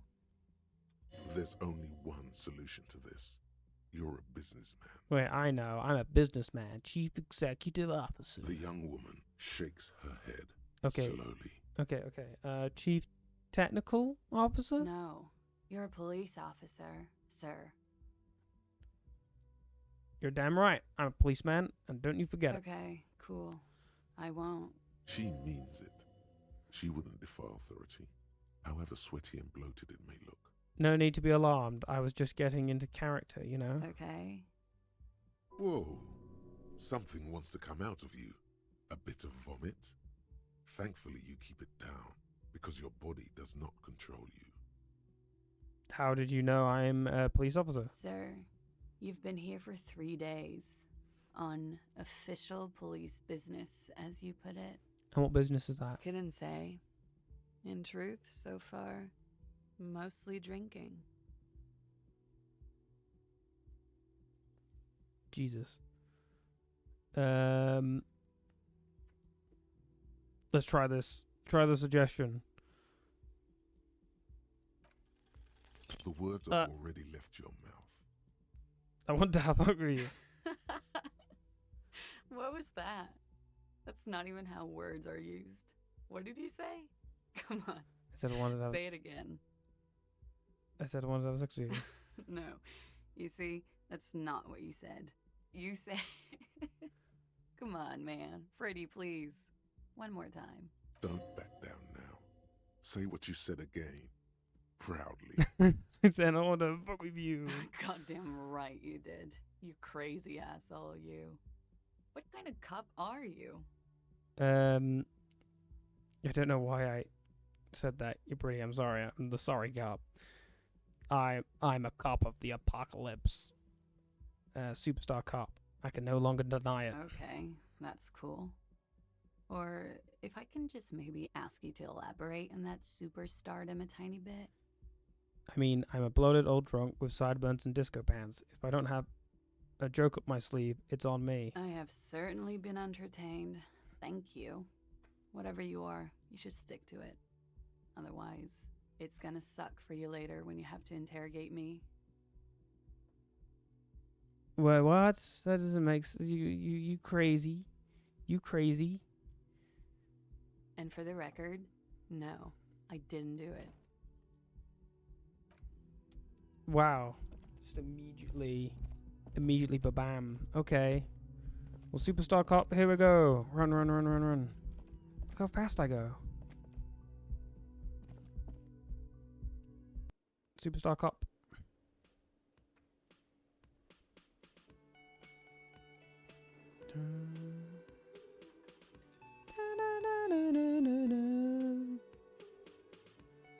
Superstar Cop, here to save the day. Who needs all these bubbles? Hello, sweetie. Hello. You shouldn't keep your colleague waiting. Oh yes, that's my colleague, isn't it? Yes. Hello, A Kim. bespectacled man in an orange bomber jacket is tapping his foot on the floor. Looks like he's waiting for someone. As you approach, he narrows his eyes and extends his hand in greeting. If an assault were launched on this building right now, if the windows came crashing down and the whole world descended upon you, this man would hurl himself in death's way to save you. You are sure of this, but why? Shake his hand. Hello. I'm Kim Kitsuragi, Lieutenant, Precinct 57. You must be from the 41st. You realize he's waiting for your name. This is Ah, your yeah. chance to come up with a really good name for yourself. Get creative. Sure. Conceptualize. Conceptualize. Whoa. Invent my name. Raphael Oh. Ambrosius Cousteau. It's so cool. My name is Raphael Ambrosius Custio. Well, Didn't even process what you just said. Just moves it on. looks like we had a little scheduling error on Sunday. Saturday too, actually. Have you had time to talk to the manager here? You mean that guy? I totally talked to him. If you don't mind, we should talk to him again. Ask him for a rundown of the area. Now that I'm here as well. I understand the scene is out back, right? It also wouldn't hurt to assure him the police are finally here. In full force, I mean. Have you mapped out the initial interviews? I haven't. Okay, we'll have time for that after we take a look at the coroner's case. Mm. Have you removed the dead body from the tree? Dead body. No. So, the body is still in the tree. This is the first time you detect a weariness in the lieutenant's voice. It is obvious he would have preferred for the body to no longer be in the tree. Ah, It really? has been hanging for 7 days straight. We should go there as soon as we are done talking to the owner. Okay, cool. Let's After get going you, then. officer. Okay, If we you're got our about to tasks. embark on an investigation, shouldn't you have a badge? Wait, shouldn't I have a badge or something? You mean you don't have a badge? I have my badge. I'm a policeman, and I have my badge. Oh, if you didn't have your badge, then that would be very bad. You would need to report it on my shortwave. But since you do have it, we can go straight to the task at hand. Yeah, you're right. Lieutenant Kitsuragi is now in your party. You can talk to him whenever by interacting with him. Let's talk to him right now. Yes? Yeah, I want to talk about you. Me? Yes, I you. don't see how my life is pertinent to the investigation. We'll work better together if we have more rapport. That's a fair point. All right, for the good of the investigation, what do you want to know? Tell me a secret about yourself. No. Your Come brain on. sends the signal to your lips, but they refuse the order. Something is paralyzing them. You're pretty sure it has something to do with the lieutenant's eyebrow. The eyebrow is exercising psionic control over you. What's happening to me? Something the matter, detective? This guy's got authority off the charts. With just the flick of his eyebrow, he's able to make you his thrall. Whoa. So what can I do? Nothing. You better hope he doesn't abuse his authority. There's a lot of it. Silent scream for help. If the lieutenant were an evil man, who knows what sort of havoc he could wreak. Oh god. Fortunately, he is a committed officer of the RCM. He'll only use his powers for the good of the investigation. The lieutenant relaxes his eyebrow, and you seem to regain control of yourself. Cool. That's all for now. Good. Let's change the subject. Cool. Bye. Let's go. Talk to the cafeteria manager person. Hello, cafeteria manager person. A man in his late 20s with a thin, unimpressive beard notices you approaching. He drops the ledger he was holding and turns to the lieutenant. Could he be irritated with you? He avoids eye contact altogether, like you're not even there. Mr. Gart, right? You run this place. Yes. I am Kim Kitsuragi from Precinct 57. This is an inter-district investigation, so joining me from Precinct 41... He looks to you, realizing he still doesn't know your name. The Harbinger of Ruin. What? The Glooming. I am it. Nothing. I just wanted to see what happens if I say that. Now I do. What is this? Joke to you? Is this what you get when you call the police now? This guy? We've been waiting for a week here. Sir, I understand your concern, but we are here to do a job. And for us to do it, I need you to stay calm. Yes, of course. For a moment, the man fidgets under the lieutenant's gaze. Then he gives in. I know it took us a while to arrive at the scene, but it also took you a while to call us. It was you who placed the call, correct? No, I only just got here. It was probably Sylvie who called you. She usually works the bar here. I'm only temporarily taking over her duties. Do you have her number? As a matter of fact, I do. You said you just got here. From where? Are you a local? What, of Martinez? No, I live in Jamrock. I only sometimes come here to keep an eye on the place. This is just one of the many, many cafeterias I manage. But you still know your way around, yes? In case we need directions. Yes, I know where some things are, but as I said, I don't live here. I just used to work here. And I'm not going to start working here again, if that's what you think. I didn't imply that. Detective. Who, me? Yes, Detective Cousteau. I have everything. You? He says the name of a purposely straight face. Oh, you mean, do I have questions? Yes, yes. He means, do you have questions for me, like a police officer would? Yeah. You know, I actually can't think of a single thing. Okay. What is your problem with me? Why would I have a problem with you? You're a hero, cop. So not only am I a cop, but I'm also a hero? We're being sarcastic. Am I? Or did you ride in, take the body down, solve the murder, and not trash my hostel room? I do not appreciate your tone. This is no way to talk to an officer. Oh, it's not. You're right, it's not.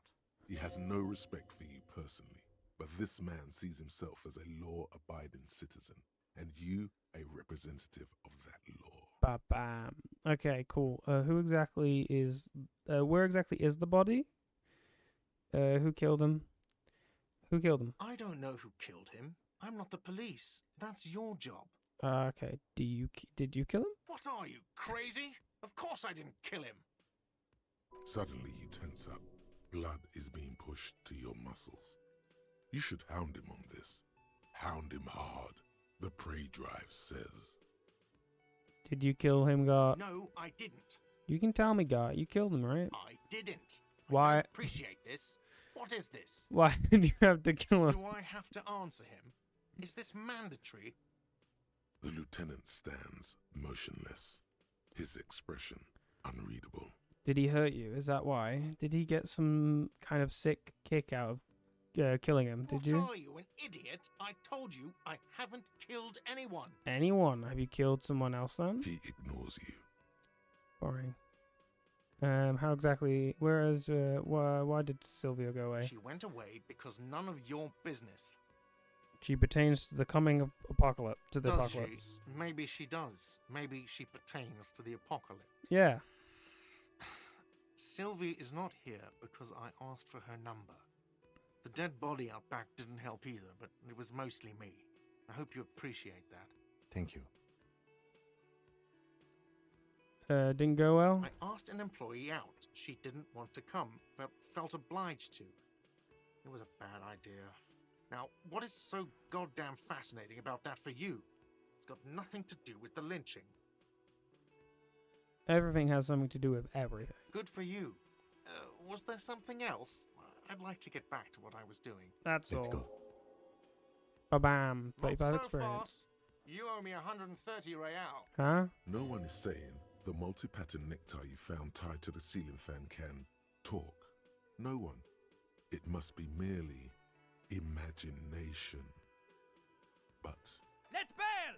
Time to push the eject button! Aha. Sounds like a responsibility! You don't like those! True horrific necktie. no, don't listen to him. It's madness. Just talk. I mean, I'm not going to succeed that. So, what's real? What's real? Oh, excuse me. You owe me What's real? 130 real. The IIR, or Inter-Isolary Real, Oh, we did it. is the global reserve currency. Whatever part of the world you're in right now, it's safe to assume he means you owe him some money. Oh, I understand. You mean I owe you money. Wow, you're a genius. Whoa. Yes, that's right. Money. You owe this establishment 130 real. Okay. Who does that clown think he is? Arrest him! Whoa, okay, horrific necktie. I got you, okay. What do I owe this place for? Did I just hear my tie speak to me twice? No one is saying that! No one is saying that Ty can talk! That would be ludicrous! It's just that you should arrest him! It would be wiser! He wants to take your money! That's okay. No way, I have duties. I'm a cop. I'm not talking to a tie. Great advice, I'm considering it. I'm not comfortable with this. Try to somehow took the tie away. The lieutenant watches you fiddle with your horrific tie. Sweat stains forming under your armpits. He puts his hand on your shoulder. If you don't have the money, it's okay. None of us are in this for the wages. That's Cop 4. I haven't offered to pay because I don't have any money either. Ah, gotcha. Cool. What exactly is money? Okay, what do I owe this place for? Let's see. 3 nights at a tariff of 20 real comes to 60 real. Then there's the window you annihilated. The hole in the window was the first thing I saw when I came to work. So don't try to tell me you didn't. That will be 40 real in damages. Another thing you've annihilated is half the bar. Really? You've run a Whoa. tab of 30 real. Actually, more, but we'll round it down to 30 for your hard work maintaining the stability and order of Revachol. That's 60 plus 40 plus 30 equals 130 real. And yes, real is still money. What exactly is money? What are you, a philosopher? Since I woke up, I have trouble remembering even the most basic of concepts of reality. Actually, I might be. Money is what grown-up people use to pay for things. Things like this hostel room, or 8 bottles of potent blend, and 9 packs of Royal Extra. We use it for everything, really. I don't think I have any money. There's a shuffle of nylon as Lieutenant Kitsuragi looks for something in the pockets of his orange bomber. What happens now? I'm sorry, but he has to pay. I can't let him stay here any longer if he doesn't. If he doesn't have the money by tonight, then... Officer, maybe you're better off working this from home for now. You live in Jamrock, right? It's not that far away. Isn't there somewhere else I can stay around here? You mean somewhere else to run up a huge debt? I don't think so. The union squeezed most places out of business to fund the strike. You're better off home. I'll see what I can do. I'm sorry I couldn't help more. You should take this up with your station. I have a shortwave radio in my car, okay? We have to get this investigation started now. Okay. Good luck. Okay. By the way, where is home? The address is coming up blank, and this place sure isn't it. Do I even have one? But you've been at this hostel cafeteria for only 3 nights. Where were you before? You had to be somewhere. Up on Marble Hill. Why did you say that? Lieutenant Kitsuragi, do you know a place called Marble Hill? No. But isn't that an expression, not a place? Expression? A saying. Up on Marvel Hill, a great high place. One that is impossible to climb back to. That doesn't sound like somewhere you can stay if you run out of money. I live in a dumpster. I don't care. Hobo-cop. Entertain the thought when you get the time. Maybe being a hobo and a cop has its advantages. Maybe. Do I have a level up? I do not have a level up yet. Hobo-cop. Internalize. Start internalizing that. Perfect. All of the thoughts. Okay, come on, Kim. We're going. Let's go see this body.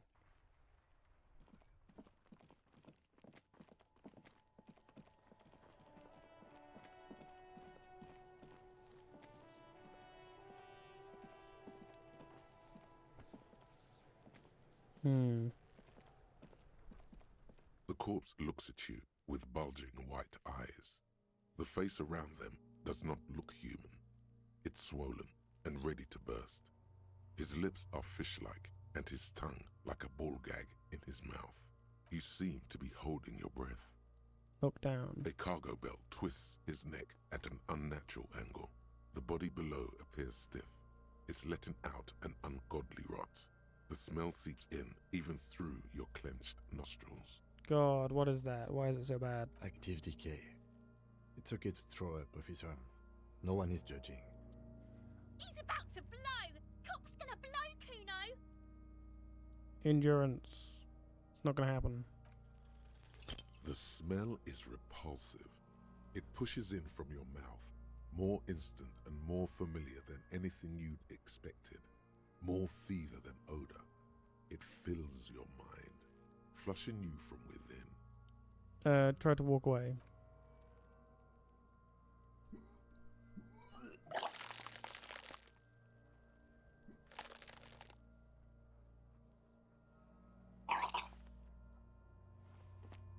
Too late. It's impossible to keep in. Your body curls and pushes it out, burst by burst, until a pool of vomit lies under your feet, and your throat stings from the stomach acid. I'm sorry. It's okay. Happens to everyone. Keep it. Thanks. The hangover is clearly making this worse for you. You could use some ammonia to clear your head. Okay, where do we get ammonia from? There is freight nearby, east of the hostel. They usually have a small apothecary. If they don't, there's a greenhouse here, and a gardener with a wheelbarrow on the corner of the whirling in rags. If she works here, she might have something for the smell. Acquiring Perfect. ammonia will provide a modifier to the white check. Modifiers make... Yeah. Modifiers make it easier. Yeah. Okay, let's go. Actually, yeah, no, that's fine. Let's go.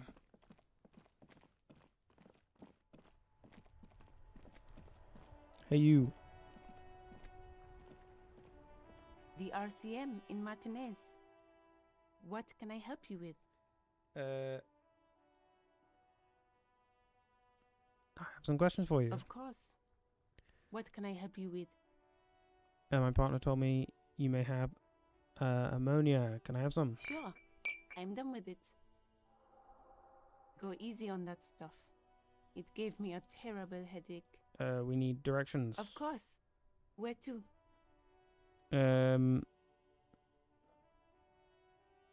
What is this in the south? And a bridge. The canal bridge leads to the coast, but it's broken, I think. Some kind of accident, probably. What is on the other side of the canal? Just coast. There's a little fishing village there, and a fish market. But that got closed down ages ago. Rows of stalls under a broad roof, where silvery fish were heaped on newspapers. Water everywhere, pouring from the heavens in the shadow of the old church. What kind of fish market is this?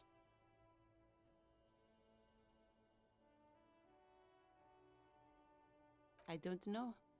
The abandoned kind? It used to gather every spring, but there's nothing to do there now. Just drug addicts. What's in the west? It's just water. No, actually, I think they call it the Martinez Inlet. There are some islands in the bay, but they're hard to reach. In the west is the miracle. Okay. What is up the north? There's the pier, the Cape Side apartment buildings, some more tenements. Not a lot, really.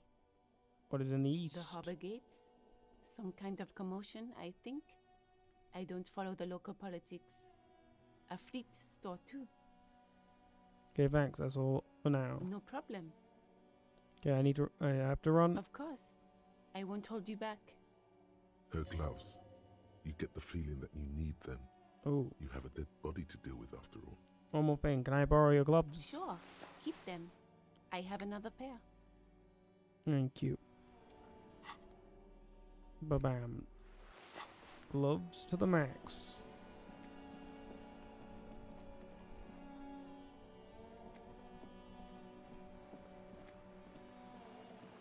Bag. Steel bag. Give me the bag.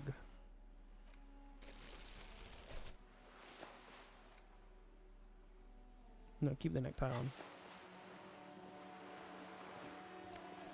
Take all.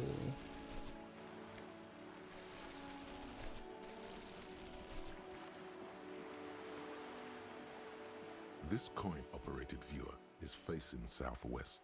Its coin slot is full of fossilized bubblegum, rendering the machine permanently inaccessible. Poor little viewer. The metal feels cold and wet under your palm. It looks unhygienic. Vandalism. Probably some kids. Look inside. A thick layer of graffito covers the lenses. You spell out the word Onuk written on the other side, with N and C scribbled backwards. Shift your focus to the background. Under the graffito, a sea of blues and greys appear. Behind the water lies a coast studded with concrete and reeds. On it, a church on stilts, lanky weather-worn wooden planks, an X-shaped cross topping its tower. The church looks old and weather-worn. There are no lights in the windows. Let me double check something.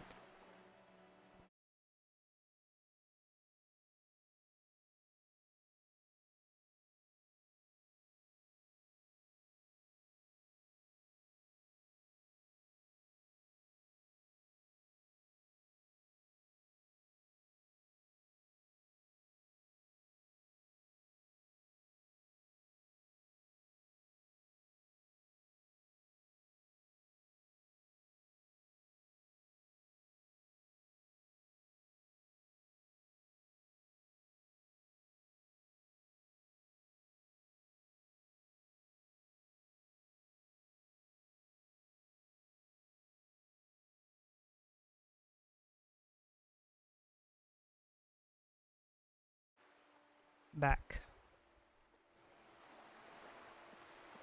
Okay. Pop, pop. Gotta make that money somehow.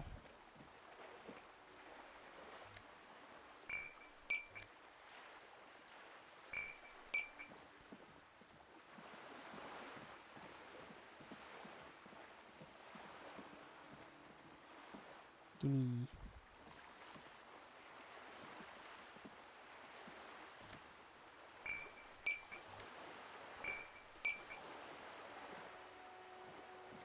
Yep. So difficult. Give. There we go. No, we're not pressing any bubbles until we get that thing.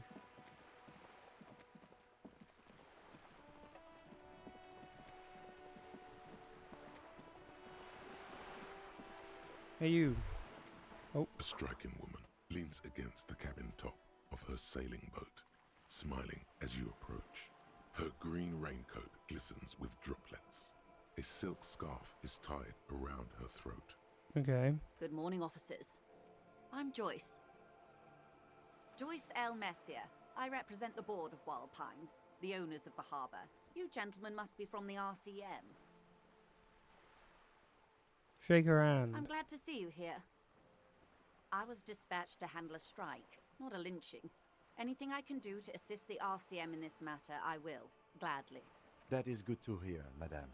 My colleague will take the lead on this interview. I should let you know that he is recovering from an unusual medical episode. Very unusual. But I can assure you of his ultimate competency. There's a trace of irony in his voice. Mischief, even. The lieutenant is hatching some scheme. How interesting. Hmm. I wish you a swift recovery. In the meanwhile, you have my full cooperation, and the full cooperation of the Wild Pines group. It's hard to get a read on her precise disposition, but she appears helpful. You seem rich. Can I have some money? Is what you want to say, but it isn't that easy, is it? Wait, what? Why not? Look at that lady. Take a gander. Squint your eyes, bub. What nice fabrics? Why, yes. Tucked away under that sturdy green raincoat, almost rustic in its simplicity, a silk shirt and matching scarf around her gentle throat, while dull orange pearls hang from her earlobes, red from the cold.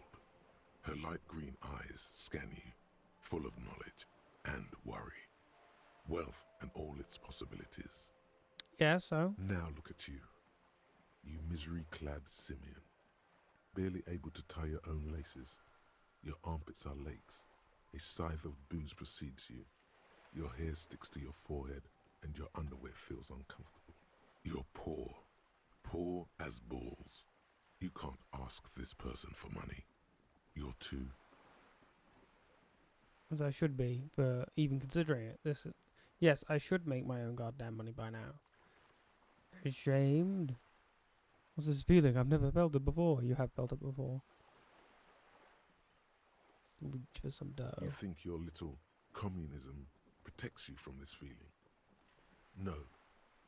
The more demeaning it is to grovel at her feet. Oh God, the lieutenant is here too. Do not dishonor the force. As I was saying, if there's any way I may be of assistance, please don't hesitate to ask. Cool. Can I have some money? Voila, you're doing it. Really put your back into it. Yell it from the top of your lungs. Money!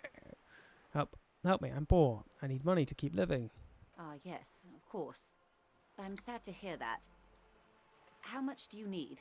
She's surprisingly nonchalant about this. Could it be that she somehow knows more about your predicament than she's letting on? I need 130 real. That's a good sum. Not too small, not fantastically large. She removes a few notes and hands them to you. The paper is cold and oily to the touch. Whoa, whoa! Did you see how easy that was? Ask her for more. Toot toot, train Moneytown. Nay, 'twould be dishonorable, and mine honor is my life.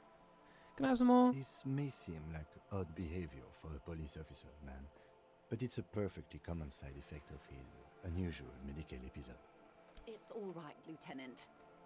I really did bring as little cash with me as possible to avoid attention. So here you are.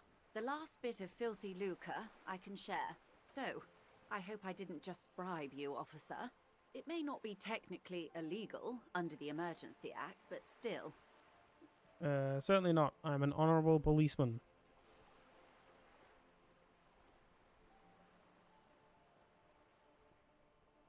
You're right, ma'am, that donations are permitted under the Emergency Act, unseemly as it may be, as long as they are properly logged with the precinct. Which he most certainly will do. Now, how else can I help the RCM today, besides supplementing its salaries? What can you tell me about this lynching? Quite a few things, I'm afraid. The information I'm to share with you includes sensitive trade secrets. For the sake of my employer, I have to ask for your names and badge numbers. Of course, ma'am. We should have introduced ourselves. I am Lieutenant Kitsuragi from Precinct 57, and this is my colleague from Precinct 41. My badge, yes, of course, my badge that I have on He me. looks at you expectantly. Then it dawns on him. I don't seem to have my badge, actually. How curious. Why is that, Detective? Awkwardness washes over the conversation. The woman doesn't like this turn of events. When my partner told you I'd recently suffered from an unusual medical episode, my lost badge is related to that. I So, are you saying you lost your badge during the course of this episode? I could have eaten it for all I know. I don't remember anything. This world, this city, nothing. Yes. I can't hear you, darling. Speak up, please. I could have eaten it for all I know. I don't remember anything. This world, this city, nothing. Oh dear. Some kind of encephalopathic amnesia. I don't even know how to respond. Fair. I do believe you, naive as that may sound.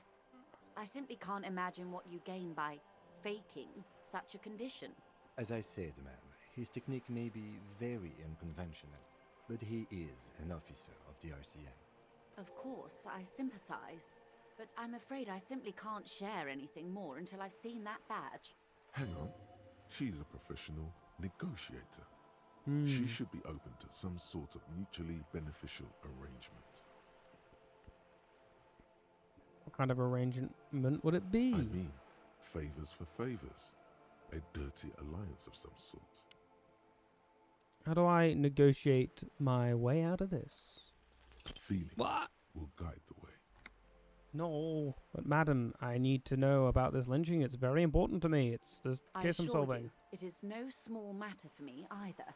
We all share the responsibility for disarming this situation. I hope you have a badge for me as soon as possible. You have so much else. I only have this. This is the entirety of my existence. She's silent. The wind flaps the sail above her. This boat, for example, and a home somewhere. I only have this case. Officer. I don't remember anything except this lynching. There is only this curse and this lynching. This case is what I will be known by. You know, I don't mean to sound cold, but if you want something, you have to give something back. More than just guilt. You're doing it. Despite your own best efforts, you're still getting in. I'll be frank with you. If I'm going to break protocol, I need to be able to justify it to my superiors. They're going to want to see something tangible. Like what? The Union is conducting drug trade out of the harbour. It's an open secret in Martinez. Surely it must not come as a complete surprise to the RCM either. Perhaps it's time to look into it.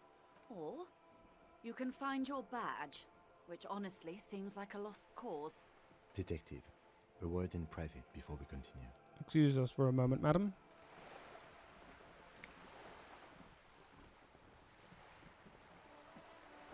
This is not going quite as I hoped it would, Detective. How did you hope it would go? Honestly, I was expecting you to use your unorthodox technique to keep her off balance, and not volunteer us to be her henchman. Okay, so we're henchmen now? This woman is running circles around us. She might have known about your misplaced badge all along, or she's simply an adept improviser. Either way, we've played straight into her hands. He doesn't let it show, but there is a limit to how much the consequences of your unprofessional behavior can cost the investigation. Was that we don't investigate the drug trafficking? No. If there is reasonable suspicion, we must investigate. Otherwise, she could claim we are siding with the Union, or that we are on their take. We'd never hear the end of it. What I propose is, we ask her, then we investigate, briefly. But do not share the outcome of this investigation with her. We tell her it's done, and demand for her information on the lynching. We could just, find my badge. Oh, that would be fantastic, but do we have the time? The world is large, and your badge is 8 by 6 centimeters. You could request a new one from your station, but that would literally take months. I'm sorry for putting us in this situation. I'll handle it. I'm sure you will, Detective. Let's get back to her then. You. You're back. Good. What can I help you with? You're on a boat. Okay, tell me about this alleged drug trafficking. It's quite straightforward. Someone is using Terminal B to smuggle raw ingredients from the Samar and Isola into Revachol with the Union's blessing. Wild Pines has suspected it for years. Ingredients for what, ma'am? Meth and dextroamphetamine, GBL, and various synthetic psychedelics. Honestly, it might be quicker to say what you can't make from the stuff. let me get this straight. The materials come from Samurai to Revershol through the terminal. Yes. After they clear the terminal, we lose track. The actual production is taking place at various sites in and around Jamrock Quarter, north of here. Wildpine seems to be well apprised of the local drug trade, man. Do you mean to say the Union also produces the product? Sells drugs, I mean? We're in logistics. Okay. It's our business to know. And no. As far as the company knows, the Union does not produce it. They transport the ingredients for a cut. Okay, and you want us to investigate? Yes, but you won't get anything out of Evrat and the Dock Workers Union. Still, every chain has its weak link. Am I going to need bolt cutters for this? Unlikely, officer. I'm talking about the lorries. Once the ingredients reach Jamrock, they're distributed to a network of local manufacturers, well beyond our grasp. But in transit, they may be vulnerable. Perhaps you've noticed that a number of lorries are tangled in a traffic jam at the roundabout just now. Interview the drivers who are still hanging about. One of them might be waiting for a crucial shipment. I'll be explicit. If you find this driver, I will share company secrets with you. You'll be indebted to her, in a way. But one step ahead of the Union in another. Why didn't you come to the RCM earlier? We did. On more than one occasion. Apparently, there's some sort of inter-precinct disagreement about whose jurisdiction this area falls under. Yeah. We know the company has launched its own probe into the Union's alleged involvement. We also know it's come up empty. It's not just the RCM. No one's been able to find any hard evidence. Well, here's your chance, officers. Okay, sure. It's no coincidence the lorries are stranded there like that, is it? No. We asked East Motor Track to raise the drawbridge. The road company is a partner of one of our subsidiaries. However, this is a limited time opportunity. Once the complaint has been processed by the Trade Committee, they'll have no choice but to lower the drawbridge, and the operation will continue. Thousands of litres of raw ingredients will pour onto the streets of Revershol. Not the east across the river, but the west. The vulnerable, the weary. Well, at least this solves one mystery. What is that, Lieutenant? Why I had to call East Motor Tract and beg them to open a drawbridge for me. I'd wondered since I first drove in, on my motor carriage. I am sorry for the inconvenience, Lieutenant Kisaragi, but we need them trapped here. This is a unique opportunity. I'm sure you understand. Okay, what proof do you have the Union is involved? How do you think they're financing this strike? There are thousands of unpaid dock workers going strong for the 4th month straight. There was a shakedown of local businesses preceding the strike. Many were squeezed to bankruptcy to fund it. With all due respect to these desert cacti, the contents of a few cash registers cannot provide for 2,000 men. The local businesses can scarcely provide for themselves. So you think the strike is being funded with source ingredients drugs? Precisely. Smuggled out of that very gate at night, most likely, then loaded onto lorries and driven to Jamrock. You simply need to find one driver who will open up to you. It sounds like she tried looking into it herself, but she's clearly not the type your typical lorryman would confide in. Okay, I've made up my mind about the smuggling investigation. Yes? We will take this case, probe the drivers, see what it yields. Excellent. According to my reports, there are at least 3 lorry drivers lingering near the roundabout. Hopefully one of them will know something. It may come to nothing, or it may just blow the case wide open. I can keep the drawbridge up for a few more days at least. You should have the time you need. In the meantime, let me know if there's any other way I may be of assistance.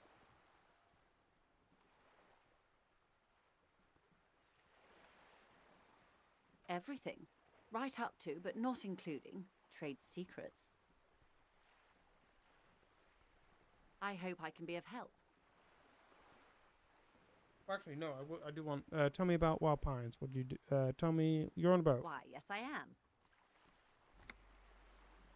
Not a lot of people on boats, are there? Of course there are. We're on an archipelago. How else are you supposed to get around? There is a pinch of defensiveness in her voice. but it is playful. Wait, we're on a archipelago? Yes, we are. We are on Le Caillou. Still, I haven't seen anyone else sail a boat around here. I haven't seen anyone else drive a souped-up Capri Kenema motor carriage either.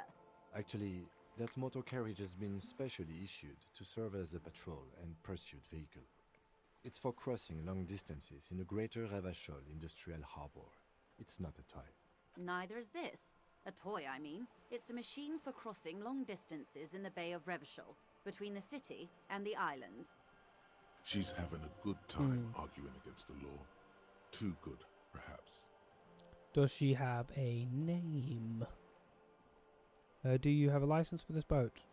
Officer, I assure you I'm a highly qualified pleasure craft operator. Qualified pleasure craft operator. So charming. Where's the damn license? Can I see your license? I just renewed its safety inspection last month, officers. It is completely seaworthy. In fact, it's taken part in not one, but 2 insulindic regattas. Even finished once. What happened the other time? The other time, I would have finished the race were it not for an urgent work matter, much like the one I'm on now. Still need to see a license, ma'am. Actually, you don't. What do you mean? The Wayfarer Act specifically denies the RCM the authority to demand anyone's operator license. It's a little-known fact among us law officials. Wait, exactly how little known is this fact? I was just being polite. Even school children know the Wayfarer Act. More like the Anarchy Act, in my opinion. So we can't pull over random civilians and demand their papers? That's weak. Unless it's their passport. No. Do you want to ask for the lady's passport? You need to save face if you want her respect. Demand that passport. Yes, I'm going to need to see your passport. Of course. Look at her passport. The woman is silent, smiling while the waves lap against the hull. In your hand, under the plastic, a light blue passport saying, Republic of Vespa. The coat of arms has a lion and an ostrich. Seigent. Look at the photo page. The woman, born in the year 3 in the commune of Revachol, smiles at you. Face adorned with frown lines and crow's feet. The photo is recent. The name reads, Rejoice Leighton Messier. You're from Vespa? My husband is. I have dual citizenship. A Vespertine is handier when travelling. Your name is Rejoice? Yes. But please don't call me that. Why? Joyce is much more efficient. She doesn't like it. Probably a bad memory. Mean girls at school or some ancient lover. Everything appears to be in order. She nods and returns the plastic bag to her coat. Does she have a name? The boat? No. It is called Cordelati 19 because that's the type of sloop it is. The word it feels strange. Such a beautiful boat deserves a proper name. A breeze ripples through the sails and tugs at your hair. Below, the sleek, fish-like shape of the hull parts the water. Beneath that, a resounding darkness. You're reminded of something. Or someone. Cool, but your boat really needs a name. Okay. How about Cordelati 19? Why? She taps on the side of the boat, makes a hollow sound. Because it was manufactured in Revachol East by a company called Cordelati, and its hull is 19 paces long. How about Dolores? Why Dolores? I don't know, it feels pretty. Well, it means nothing to me. I think I'll stick with the factory name. But thank you for the suggestion. Okay, but what kind of boat is it? It's a pleasure craft. A 19 pacer. It also happens to be rated for Category 1 racing. Though these days I mainly use it for business. Do you like it? My sloop? I like it a lot. It's the eel's hips, baby. I'm enjoying this part of the interview. It has so little to do with the murder we're investigating. I really do, the lieutenant thinks. Is she thrown off yet? He's looking at the woman, assessing her. I think I have a handle on the boat thing. Good. Tell me about the Wild Pines. What do you do? What we do? I'm afraid I don't speak for Wild Pines as a whole. It's a giant undertaking. So what do they do? The Pines' core competency is logistics. Container shipping, freight, that sort of thing. See those airships there, blinking? Those are the shipping side of things. And that is the terminal. Another subdivision deals with energy, oil and gas exploration, offshore platforms. How much money does Wild Pines have? I'm not at liberty to discuss the company balance sheet, but I can tell you that last year, the company booked more than 20 billion real in revenue. A billion? That's a billion? Medium failure. Numbers like that mean nothing to me. Yes, past a certain point, numbers begin to seem imaginary. But they are quite real for the 72,000 employees who depend on Wild Pines for their paychecks. A conglomerate the size of Wild Pines is like a shark. If it stops moving and growing, it will die. Then what becomes of those 72,000 families? It is a tremendous responsibility. Where does Wild Pines get all these billions, eh? It started as an exploration and cargo fleet conducting trade between the Samaran and Insulindian Isolas 250 years ago, when Pine ships explored the South Seminese and charted Lormantang on behalf of the suzerain. Centuries of care, deliberation, and madness have gone into this endeavor. Vessels pass through the great unrest to re-emerge with apricots in tow. The logic of the system is totalizing. It's taken everything from its employees to build it. What does such a huge system want of a place like this? You mean aside from being the terminal's legal owners, who are responsible for moving 8% of the world's cargo? All cargo in the world, that's quite the endeavour indeed. There are no minor cogs in the system. Each terminal must be accounted for, lest the entire system break. Every hiccup in such a system means thousands lose their jobs, the world over. I'm here to assure that doesn't happen. With your help, hopefully, says her warm tone. Thank you for all you have done Of course, for me Detective. right now. Take care. I want... You're back. Good. What can I help you with?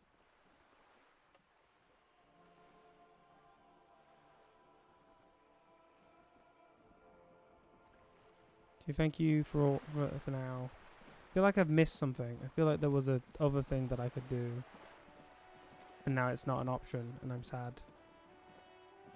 Give me bottles. Give me all the money.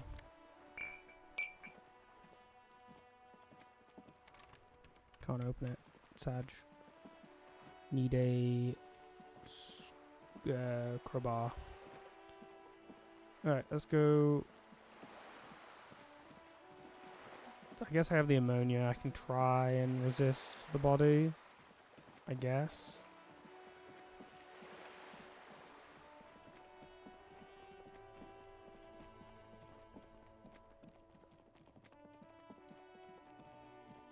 And if that doesn't work, we'll go over and try and do the drug trafficking puzzle.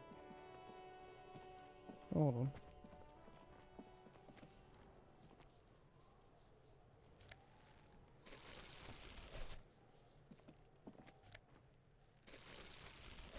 This trash container is locked.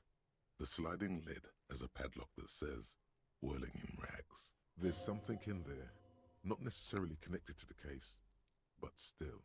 Why am I looking at you, trash container? You're just a trash container. The body is downwind from here. Maybe you prefer the smell of garbage to the smell of death. Lieutenant, what do you think could be in here? Trash, food waste from the cafeteria. They lock these containers to keep the derelicts from flocking in. Could be evidence too. And we should open it immediately. How do we get lock open? We could try using a pry bar. There's one in my motor carriage, Or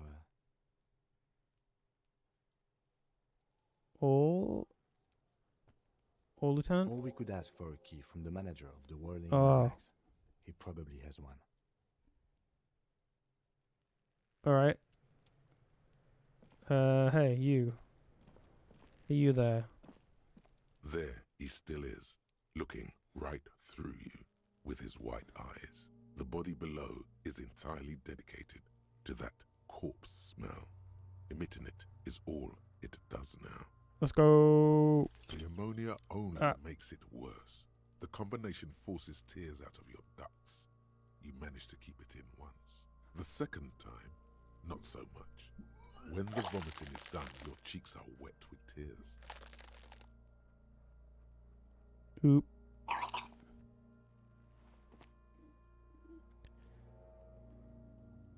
I think I don't want to be a cop anymore. Get a hold of yourself. The weight is reassuring, like a crenel on solid fortification. Pat, pat, pat. I've seen strong men turn themselves inside out for hours. You are facing tough odds here. Alcohol withdrawal makes it considerably harder. Why can't I keep it in if I've been a cop my whole life? I've seen captains puke their guts out. It never gets easier. You never get used to the smell. Every Monday is cadaver day. Throw up, investigate. Throw up, initial autopsy. Throw up, baguette. Then drive to the station. Maybe throw up on the way there if you didn't bag the thing tight enough. You seem to be fine. I think I've lost my sense of smell. Not being hungover helps too. Can we do something else? I think I want to solve something else now. Seriously, this isn't fun. I don't want to be a policeman anymore. Okay, you've said it. You needed to say it. And now that you have... He withdraws his hand from your back and looks you in the eye. You need to get your shit together. No. No. You will get your shit together. Okay, You're sure this has not affected his impression of you in a good way? For a moment, the hanged man appears to smile. His lips are red, like a clown's. Bitch fight, see? Bitches are at it. Bitches about to kill each other, I think. We should go and do something else. Give it half an hour. Then come back when you've gotten your act together. You've gained a thought. Oh, When this Kim, I'm so dialogue is sorry. over, go to your thought cabinet. Yeah. I've been doing and thoughts this whole internalize it time. with special bonuses and effects. Alright, cool. What's this over here? Loot. Take all. What's this over here? An inconspicuous pile of the roofing material, Etonite. What is this? It's nothing. Someone just left some roofing material slanted against an old shack. Why am I looking at this? Because it's nice and orderly. Well-laid pallets. Easy on the eyes. Fair enough. There's What? more to this. You get this strange feeling. What feeling? Hard to say. It's gone now. Feelings pass, you see. Especially the small ones. Ugh, okay, fine. Whatever. I like how, because I don't have visual calculus, it's just, it's not an option to actually investigate that. Or is it, yeah, visual calculus. It's very weird to me not to be able to interact with that. Interesting.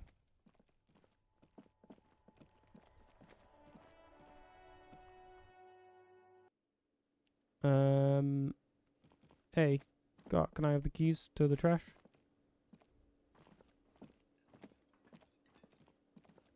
Can I help you? Is the trash container out back yours? Mine? No, it belongs... Thank you for clearing that up. Why do you keep the container locked? Why? To keep the hobos and drunks out. That's why. And the neighbors too. They put their trash there and they don't pay for the garbage company. I thought as much. And are you the only party with access to the trash container? Well, yes. Us and the garbage disposal company. It seems a little callous, doesn't it?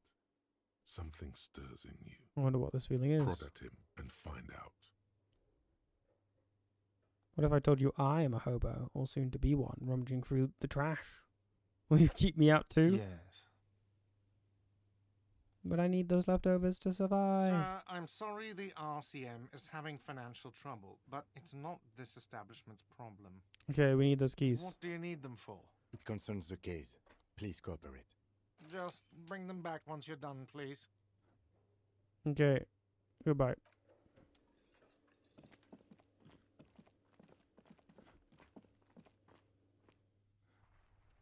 I'm gonna be hobo cop.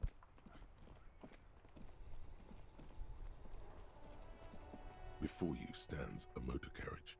The bodywork is covered in blue and white livery, bearing the number 57. Vapor emanates from the large engine on the back of the vehicle. It hasn't had time to cool off yet. Open the door. In the cabin, you are welcomed by a set of steering levers, a radio microphone on a hook, a pull-out toolbox under the seat, and the soft glow of the fuel preheater gauge. Pull out the toolbox. A metallic drawer slides out from under the seat and clicks into place. The tools inside are neatly organized. Take what you need, officer. It's going to be a long case. I'm not protective of my tools, like some men are. He's clearly a little protective of his tools. But what can you do? Work is work. Take the red tip pry bar. The pry bar feels nice and cold in your hand. Heavier than you'd think. Cold and heavy. Like truth.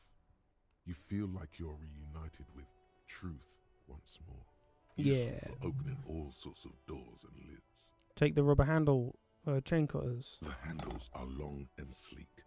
Snap, snap, go the cutters in your hand. Take the hand-cranked flashlight. It's robust, weatherproof, and well-made. Police issue, blue.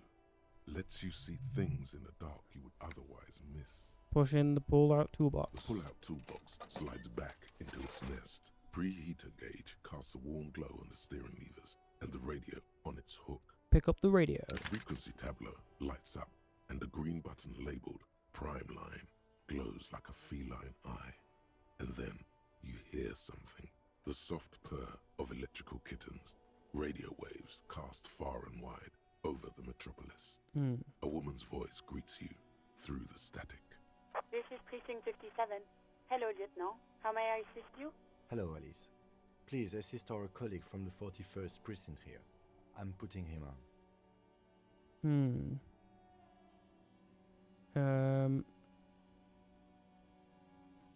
This officer from the 41st precinct. Nice to meet you. This is Officer Alice Demetri, Precinct 57. How may I assist you? Could you connect me to 41st precinct? I have something I need to report. Just a second, officer. 10-2, 10-5. This is 41st. Come in. Over. A scrawny old man sits in a dusty cubicle, smoking, with a large white rectangle sewn on his vest. In front of him is a box-shaped apparatus with an array of wires and antennas. The radio switchboard. Hi, this is me here. I work at your station. 10-4. What's your status? Over. My status? 10-18, 10-20. Over. Can you repeat that? 10-18, 10-20. Over. These numbers mean nothing to me. Sir. Over. You report my badge is missing. 10-9, repeat message. Over. My badge, can't find it anywhere. Basically, it's gone. 10-4, message received. This is a very serious situation. I need to 10-22 the captain. Over. 10-22, the captain. This sounds bad. Bad and scary. Oh no. Like being called to the headmaster's office in school. Is it him? What does he want? Says he lost his badge and needs to report it. He what? He lost his badge? Say nothing. Who lost his badge? Dick fucking Mullen. Who do you think? It's Officer Dick Mullen from the bestseller Dick Mullen and the Lost Identity. Dick Mullen is not your name. It's the name of a fictional detective who would not lose his badge. Defend yourself. Immediately. Okay. They're laughing at you. Can we just move on? I want to get it reported and done with it. 10-4, I hear you, officer. Ba-ba-bam. I'm just going to make a note here that you are in pursuit of your misplaced badge. Over. Fuck me. Mac, come here. You've got to hear this. Dick Oh, Mullen no. lost his badge. Sedge. What's going on? Super Cop here lost his badge. He lost his what now? His badge. He lost his goddamn fucking badge. Could you all please just stop saying lost his badge for a moment? He asks you to please stop saying he lost his badge. Why? Did he find it? Sergeant Person was wondering if you found your badge yet. Over. You don't have a comeback. Sorry. Say nothing. He's not replying. Looks like he's still looking for it. Enough of this now. I have other things to discuss. Captain 9, come again. I didn't get that. Over. New heights even for Captain Sober. Ask him. Ask him if he's lost his gun too. Sergeant Orson wants to know if you lost your gun too. Over. Check your pockets. Check your... Holy fuck. You don't know where it is, do you? I don't have my gun. No. It's gone. It's not fucking on you. Don't sweat it, Bratan. You don't need a gun to have fun. We can still have fun. It's not all over. Okay, I'm liking this message. 10-9, come in, officer. Did you get my question? We were wondering about your gun. Over. 10-1, you're breaking up. 10-9, repeat, please. Over. Don't say anything. 10-9, come in, officer. Over. Remain silent with terror. Come in, officer. 10-9, repeat message, please. Did you misplace your firearm? Over. Convince them that you... Even before you can get the words out, everything gets scrambled in your brain. No, of course I didn't lose my gun. He says he didn't lose his gun. Or his fun, whatever that means. Ask him to describe it. His gun. Not his fun. Just the gun will do. Satellite Officer McLean requests a description of your weapon. Over. The fuck do you need a gun for? Look at the pythons on your arms. You're right. You are a gun. The biggest one in the world. Oh, request a description, huh? We'll give him one.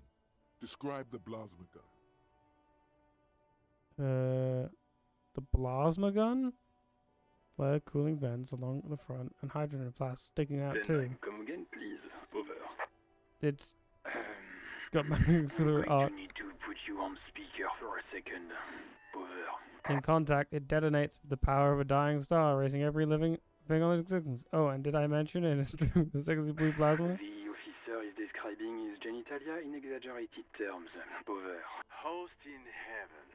Did he lose his gun and his mind? Dear God, he lost his gun. Oh my, I can't. This isn't really a laughing matter.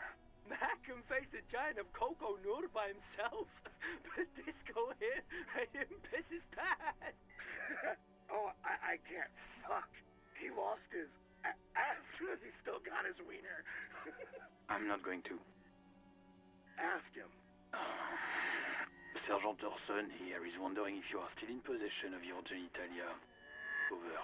Now is a good time to say fuck and ass and so on. That'll make this all right. I left it in his mom. Okay. Left it. All night. Tell him that. I don't need to listen to this. Fireworker out. The silence is almost deafening after you flick off the switch, severing the connection. That did not go well. I guess the important thing is that you followed protocol and reported your lost items. Did we need anything else here? I'm gonna close the door. Nah. You got new fort. Volumetric shit compressor.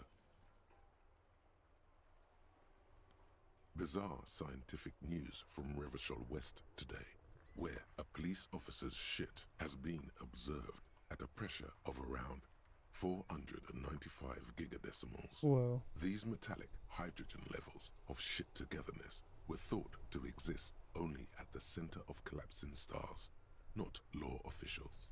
It remains to be seen how long the shit singularity lasts. Whoa. Hey. Hey, you. I am a gander and a hunter and a gatherer. Feel like a traveler. I am the law. You sure are, my man.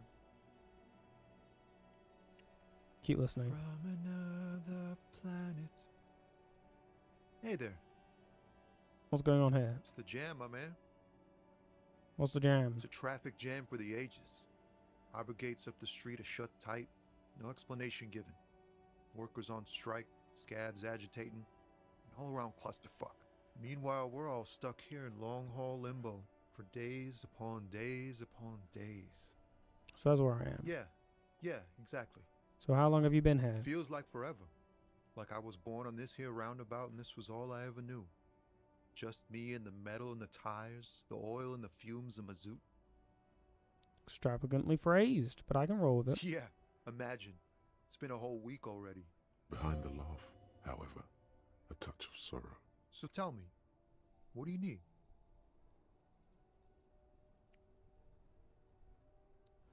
Tell me how more about this strike. Know anything about the dead man, the one hanging behind the hostel there? What are you hauling anyway? High-grade narcotics, illegal firearms, stuff like that. Time to arrest him. Oh, good. I've always wanted a fiend in the underworld. A friend in the underworld. Okay, and what are you actually hauling? You're under arrest. Ha! No, I'm joking, my man. Found runs a nice, clean business. This haul of cargo is mostly sporting goods. You know, tracksuits and that kind of thing. They usually get shipped to Grad and the Occident. Though we've been making headway in the Il Moran market lately. That's your machine behind you? So nothing illegal then? Not unless they've illegalized sports equipment while I was on the road. That's your machine behind you? This rockin' beauty. Sure is. Like a rash you can't get rid of. You interested in heavy-duty cargo machinery? Yeah, these lorries are pretty neat. Neat. For carrying large quantities of cargo a long distance. These found tracksuits need to find their way to the kids way out in Wamrau and Laurent Bird somehow. There it is again. A little touch of sadness beneath his cool. He thinks he's spent too long in this lorry. Could I have one of those Fallon tracksuits you're hauling? We're pals and all, but I can't just freely hand out the merchandise. The bosses won't be happy. Right, I had another question. The man taps his fingers rhythmically against his arm.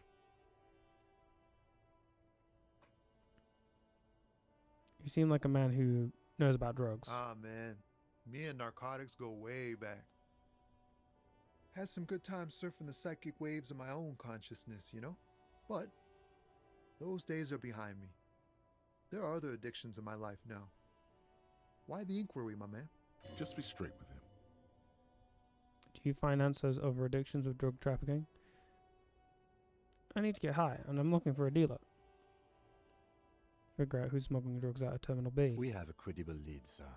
Someone on this roundabout is waiting for a bulk shipment from the harbor to load it on their lorry and drive it to Jamrock. Not me, man. No way. I don't need any trouble. Shit's bad enough anyway. This jam's got folks up in arms, and I'm afraid it's headed toward a conflagration. Wait, then why are you still hanging around? Who do you think could be conducting the drug trade then? Look, man, I try to stay away from the criminal underbelly of Revachol. I'm a guest here. You really need to find another man to probe with those questions. It's not a lie. It's something else. Impossible to say what at this point, but there's something in him. Some trepidation. Tell me more about this strike. It's like whatever's going on over at the docks. Workers got a blockade set up, making demands, no way in or out. Well, they demanded. Some pretty wild stuff, I hear. Like a giant new power crane in half the company? I forget what exactly. Good on them, I guess. I've heard talk there's a company rep in town, too. Like a strike negotiator type. They'd know what's up. What do you think the company wants? Precise demands and so on. So what do you think the company wants? They want to keep that money flowing in, my man. Ka-ching. Anything else I should know? Anything else? Yeah, this ain't really my area of expertise.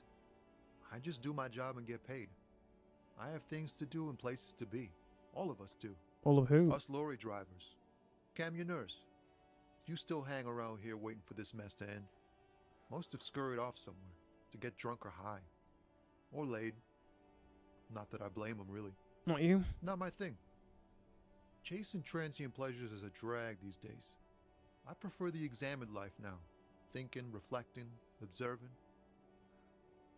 What's better than chasing transient pleasures? The more transient, the better. When one's ended, you can get onto the next one. Let's just try this. Ease into it. Right. Don't go too far. Right. This seems like a personal matter. Spill the beans. What's troubling you? You really are the law, aren't you? I get that being bluntly observant and inquisitive comes with the territory, but it certainly doesn't help with your conversational skills, does it? That all the beans you got, Tommy? Damn, it really is hard to talk, man to man. Grr. We could level up empathy. Just right now, why not? I'm good for now. Don't be a stranger. Hello Viddy, again, viddy, my viddy, man. viddy, viddy, viddy, viddy, What's on viddy, your viddy, mind? viddy, His yeah. eyes, an unfamiliar longing, flecks of brown and gold. Familiar how? It's hard to say. His gaze wanders southwest, down the street that goes beyond the horizon. The road continues for miles, flowing together with other roads, turning into causeways or bridges, ending suddenly in dead ends, or ramping up or down highways. It forms a crisscross pattern across the land.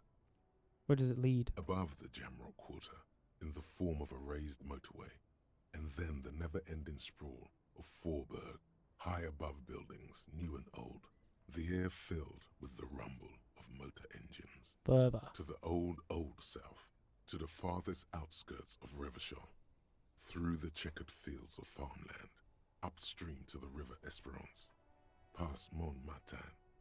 The border approaches. What's beyond the border? You cannot see. It's out of the city. Up ahead, the mist blocks all sight. A gale blows across your cheeks. It is cold. Before you stands a tall lorry driver with sad eyes. What's in the southwest? Excuse me? I'm a cop. I can fix anything. Oh, I get longing. I felt something similar since I woke up. Man, I don't know what to say. Not much anyone can do. There's no helping in absence, you know.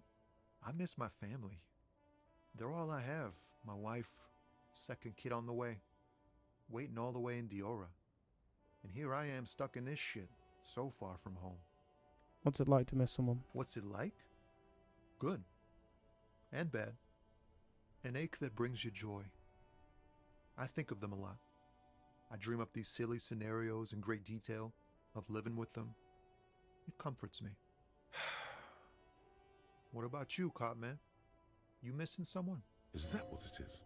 This feeling? No, it's scarier than that. You're pursued by a hunter, smelling of apricots and sorrow, and the past. I miss someone, but I don't know who it is. I feel for you, my friend. It's bad enough to know who you miss. Missing like that doesn't feel like it has much of an upside. But, thanks for this.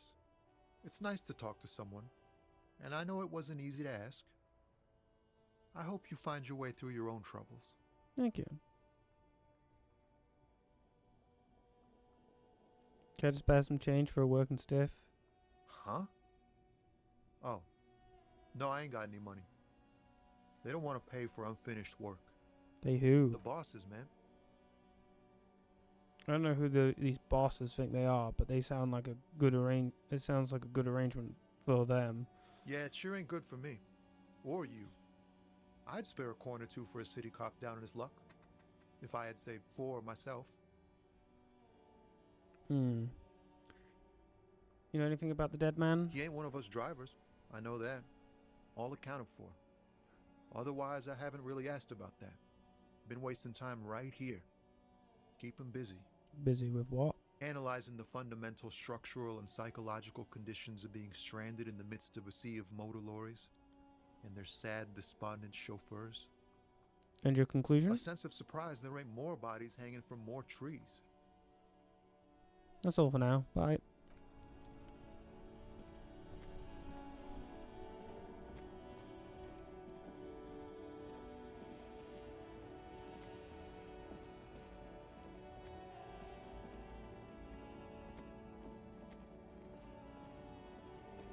Oh yeah, that reminds me. I want to equip myself a pry bar. And we got this as well.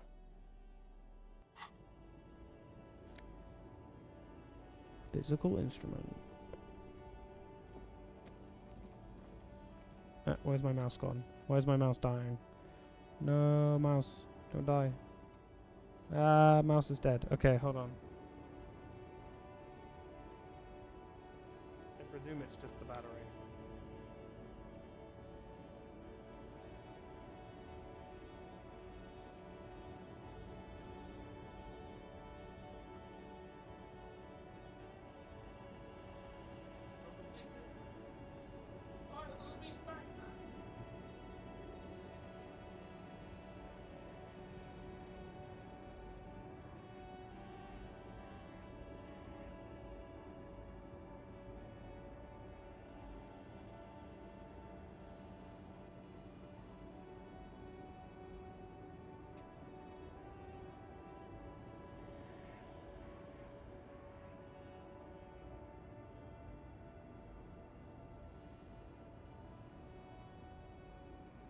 Alright, let's go check this.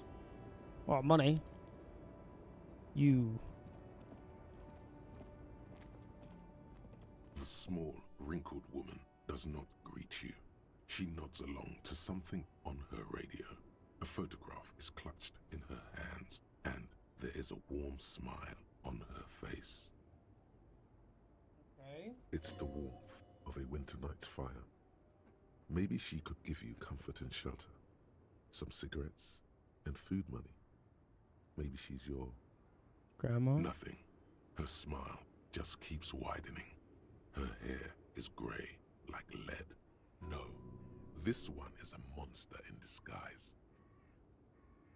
Excuse me, ma'am. I'd like to ask you some questions. No response. Wherever this woman is, your words fail to reach her. Snap your finger in front of her face. If you want her attention, you may need to be more forceful. Snap your fingers twice. Where am I? Who are you? Pale driver. The smile on her face has disappeared, replaced by the wary aspect of a cornered beast. Okay. Are you alright, ma'am? You were out. Never mind. I remember now. I'm still stuck in that traffic jam in the 50s. When else would you be then? Back in Methka, during the time of the revolution. The sidewalks and cafes are filled with young people. I was on my way to see a new Boyadero picture starring Gabriel Buenguerro. Until you came along, that is. So I take you were in Mesk when you were young. Someone was. Someone, are these not your memories? They are someone's memories, boy. What difference does it make if it's me or not? They're beautiful. That is all that matters. Beautiful and true. And they will win. They're coming for this, you know? All of this. She seems to derive some bitter pleasure from this strange thought, as if the past will one day wipe the present away, like a tidal wave approaching. Who is Gabriel Buenguerro? This is Gabriel Buenguerro. Oh, Gabriel. But well, that's okay. Shows you the photograph in this lavish amber frame. A strikingly handsome man looks straight at you, his head crowned with a wide brim hat. His hair is dark as an oil slick, and his jaw the most perfectly chiseled thing you've ever seen. This man's got a hold over her, even 50 years later. You can feel it. He was the biggest star of his day. Girls used to faint in the aisles of cinema whenever he came on the screen. And schoolboys used to memorize all his lines. Sorry to interrupt your dreaming, ma'am. Right, I have some other questions for your... sorry. I wasn't dreaming. I was there, Lawman. It was early spring, and the man behind the black sun had just come out. The posters were 20 meters tall. Everything was golden. While you, people, were tearing each other apart over your petty little revolution, in Methk, it was a golden age. Right, I have some other questions for you, police questions. Why not, Harife? It's not like I have anything better to do in this hellhole. Okay, before I came, you seemed away. She's just a distracted old woman. We should maybe let her get back to her things. You hear that, Lawman? I don't think your partner likes you spending too much time with me. Should you drive a lorry if you're like that? Oh, don't worry about me. I'm one of the best camioners around. I drive routes no one else will. What routes? Lomonosov's Land, Udashnaya Zemlya, the Western Plain. A terrible cold comes over her, rattling her teeth as she stares inward. The Transcatalia Magistral. You for 1A. Adestradas du Mirador. All the good ones. The deep trenches. Where the bluebirds fly. Backing out. You should take better care of yourself. This should be reported to the proper authority. Cool. Ride until you're dust, sister. Irmao. I already am dust. You seem like a woman who knows a thing or two about drugs. What do I need drugs for, Lowman? What I see, what I feel. The great adversary. No drugs can compare. The adversary? Yes. There is a protagonista and an adversario.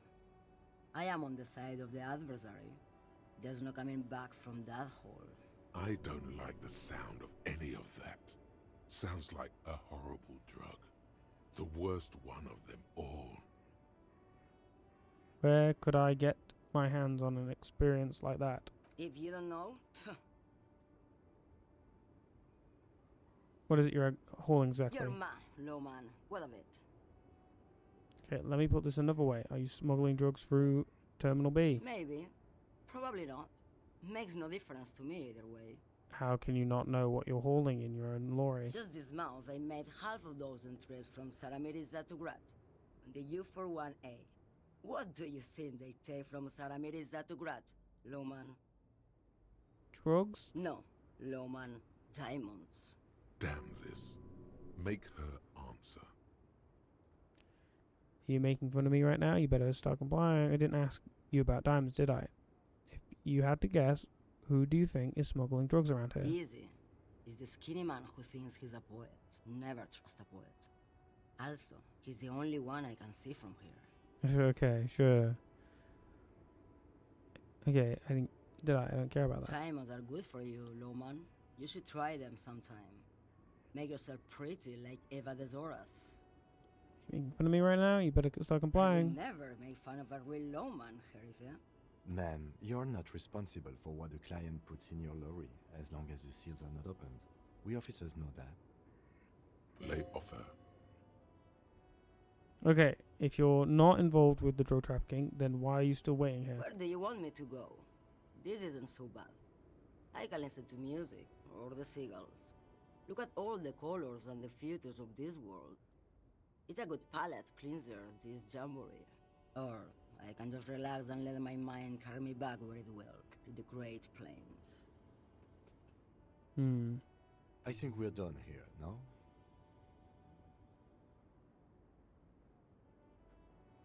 I don't really understand this whole Berardo thing. Of course not. To truly understand the Boyadero, you need to listen to On the Western Plain. Okay, what is that? It's an old ballad about a young girl who falls in love with a daring Boyadero. He promises to marry her as soon as he returns from the Western Plain. I'm guessing that doesn't happen. Of course not. The Boyadero returns from the Western Plain a changed man. One night, as he and his beloved are out walking along the river Maigret, she pleads with him to give up his riding and settle down. So he gives up his riding and settles down, right? I think I see where this is going. So the Boyadero strangles his beloved and throws her body in the Maigret. Then he rides off, because the Western Plain is calling to him. That's not where I thought that was going. You have to understand. A true Boyadero needs a whole horizon to himself. He can't be tied down by man or woman. His beloved was selfish. She didn't know what it meant to love a Boyadero. What if to truly love a boyadero is to float lifeless downstream? What are you hauling? Diamonds. Sounds really? Of course not. But wouldn't it be marvelous if I was? Okay, but what are you really hauling? Whatever stupid things they put in the lorry, I imagine. So you don't know what you're hauling in your own lorry? I quit concerning myself with that a long time ago. Besides, I don't drive the lorry for the cargo, if you know what I mean. She says that as if something narcotic is the real reason. Wait, you get high off driving a lorry? Oh, it's so much more than a high where I go, Rifa. It's low. I go to the bottom. Yeah, it's definitely some kick. Some terrible kick in the dark. A sleep kick. Perhaps you can find out later. Guess that makes sense. Minding your own business. Of course it does. What did you expect? Thank you for now. Yes, go. Enough jamboree. I need to get back to Mesky. Alright.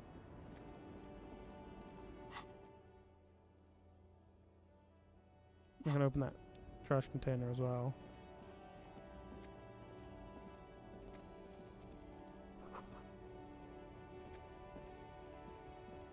Give.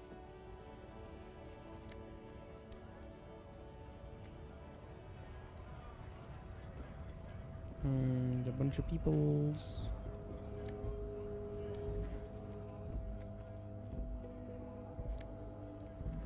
Ba-ba-bam. Hello. The tear machine stands in the corner.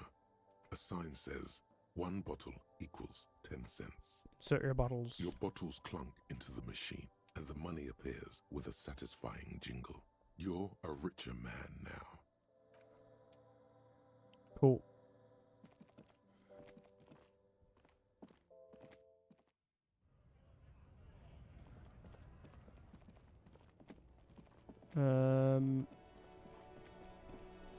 Is there any other people in this lineup?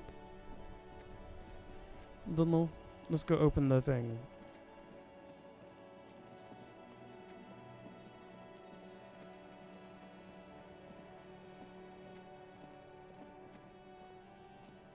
This trash container is locked. The sliding lid has a padlock that says, whirling in rags. Open it with the padlock. With a well-oiled crack, the lock pops open. It should now be possible to simply raise the lid. Don't. Maybe you shouldn't. Maybe you shouldn't. Of course you should. This is your time to shine, Hobo Cop. Dive into that dumpster for extra content. Didn't I have a premonition that there's something in there? There is, but you won't like it. Sweat forms on your brow. Your hand is still on the lid. Open the lid. The smell of rotten food rises to greet you. You see soggy cartons, dirty rags, and organic waste. We're just in time. This hasn't been emptied for over a week. Okay. Look under the box of cartons. See milk, an egg rest with 1 broken egg in it, some pasta wrapper. Picking up the soggy packages somehow feels familiar. A box falls into pieces in your hands. Batiste Soleil cereal. There are plastic pasta packages below, and turbo noodles. Nothing of note, however. Pick up the rags. Among the threadbare kitchen towels, something catches your eye. A pair of denim trousers. Grab them. As the legs of the slime-covered jeans begin to unspool from the garbage, a rank corpse smell fills the air. The victim's clothes? Cadaverine odor is faint. If these belong to the deceased, they were removed when he was still in the early stages of decay. Drop them in here, officer. Back of the trouser. Guitar marked blue jeans. Pockets empty or emptied. He wore them with a belt, too. A white belt. The loops appear stretched, but the belt is missing. That's it. Do you see anything else in there? I have another bag here. Something slimy catches your eye. Reach for it. A drab, long-sleeved shirt, olive-colored, appears from the food waste, dripping with pus. This is a military-type overgarment. No label or serial number. This is the kind of rib-knit shirt that's worn over light armor to conceal it in an urban scenario. Anything more? The rest of the rags are just kitchen variety waste. Just garbage. Yeah, I think that's all. All right. We should go to Gart again and ask if he knows who put the clothes in the trash. It could be as simple as someone from the hostel cleaning the yard. Or that one. I'd advise against confronting that force. You think someone from the Whirling might have been involved, maybe? Yeah, we need to ask the kids who put them there. What the fuck's he on about? Kids? You hear that, Kuno? He thinks you're an infant or something. See? You think someone from the Willing Rags might have been involved here? Not really. All we know is the victim's clothes are in the trash, the lid was locked, and his establishment had the key. It's just a small loose thread. Okay. The lieutenant nods, then looks back into the trash container. Am I a hobo cop? I'm not a hobo cop just yet. Dig and search for the food waste. It's just organic waste, cold and slimy on your hands. Apple and potato peels mostly. Unidentified sludge, and the occasional chicken bone thrown in for good measure. But hey, nothing. It's nothing. Nothing more to see here. What's this? What? A blue piece of plastic sticks out from the apple peels. It's shiny. Looks like the corner of something. Pick it out. Something larger. A clipboard. A blue plastic clipboard with moist papers hanging from it. They look badly damaged, but you can still make out forms and notes, written in a man's handwriting. Officer, is that your paperwork? I don't know what this is. It is. Look, the plastic has the RCM street grid on it. You've even got an autopsy form in there. If you don't mind me asking, how did this get in the trash?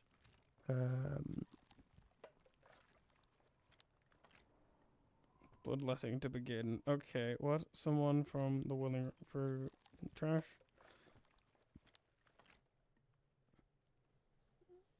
Must have been cramping my style. I like to. What are you talking about? I speak of the tongue. Doeth thou also thorough inventories? You should take stock of your notes. Make sure it's all there. Official notes contain informants' names. If some of it has fallen into the hands of the RCM's adversaries, bloodletting may well ensue. Kim. Okay, I don't know, man. Sounds like an order. I don't take those. Okay, I'll do that. It would also not hurt to start taking notes on the case. Now, tell me what your eagle eyes see. Or are we finished? Some items, such as the ledger you found, Sheesh. are interactive. Robocop style. An Armistice caliber 50 knock cannon, half wrapped in paper tissues. So shiny. What's a knock cannon? It's a giant rifle, and it's very expensive. Not as expensive as that fat string of pearls snaking around the rotten banana peels, however. And is that Cordon Electric's preamp with Electra F2 tubes? It is. That catches quite a price. We're talking 12,000, easy. Unless you're into hi-fi yourself. I'll sell it. No, you won't. Because none of those things are real. They're not actually in there. All you see is food waste and crisp wrappings. Cruel jest. There must be something. All you see is a broken mug with a racist depiction of the Yellow Man frolicking in saffron. An antique? Only in its social sensibility. Take the mug. You've acquired an interactable item. The container sounds a muffled gong. That's one thing off the list. I think we got it all. Alright, now we have interactables. Let's interact with this. It's the ledger you found in the trash. A pitiful cabbage of white and yellow papers hanging from plastic board, barely held together by a metal clip. This sad display is made complete by the faint smell of urinal cleaner. Anything else? There's a piece of toilet paper, or is it cleaning tissue? No, it's toilet paper, desperately sticking to the back of the blue plastic clipboard. It's a metaphor for you. Below the pathetics, terror. Do not look into its blue heart. Smell the ledger. The acidic stench of rotting food is rubbed off on the cellulose. It now forms the base of the experience. This base surrounded by a faint air of spoiled meat, the stuff of death itself, and then sprinkled liberally with the citrus zest of toilet cleaner. Look at the clipboard. It's made of dark blue plastic, hard enough to beat someone to submission with. The edges are rounded, however. The U4 size board feels thick and heavy in your hand. Light shimmers on its wet surface. On the back you see the embossed letters, RCM. Shake the ledger. Something rattles inside, ever so lightly. Is there a hidden compartment? Peek inside. The plastic shimmers like lapis lazuli, but it is not see-through. You cannot see to its center. What did you say the color was? Blue. The blue heart. Don't look into it. How would I open With it? your hands, you 4-sized pages hang from the clip, screwed to the top of the board. Inspect the toilet paper. Inspect the clip. Browse the white papers. Browse the yellow papers. Inspect the toilet paper. It's just toilet paper sticking to the back of the plastic clipboard. You can take it off if you want. Sure. Still wet, the toilet paper peels off the plastic easily. All you have to do is shake it off with your finger and voila! The ledger now looks marginally better. Inspect the clip. An aluminium block runs the width of the board, biting down on the paperwork. Its crocodile teeth are the only thing keeping the papers together. A regular pencil, the tip worn down to nothing, has been attached to the clip. Run your finger across the aluminum. The surface is interrupted by a silvery sticker. It's rectangular, sparkling with iridescence. You don't know how you didn't notice it before. Hey, Lieutenant, what is this? What? That thing. It's a halogen watermark. We use it for adding information to RCM property. Interesting. What kind of information? It depends. Aside from an anti-counterfeiting stamp, mine has my station number and address. The information varies by date of issue. How many years you've been on the force, he's thinking. It'll have that.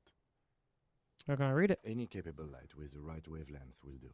Like, for example... All RCM vehicles have had lights designed to reveal halogen watermarks. Mine too. This means you can read the watermarks if you just turn the lights on. That's all, thank you. Okay. While a bunch of sodden papers sag from the clipboard in your hand, it's a sorry sight.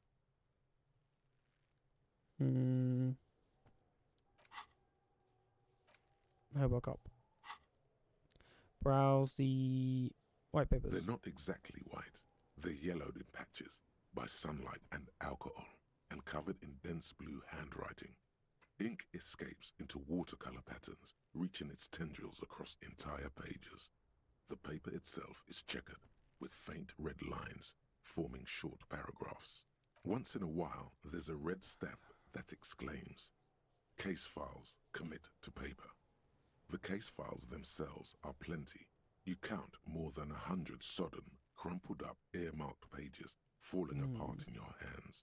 They appear to be sufficiently organized and extremely dense, if mostly illegible.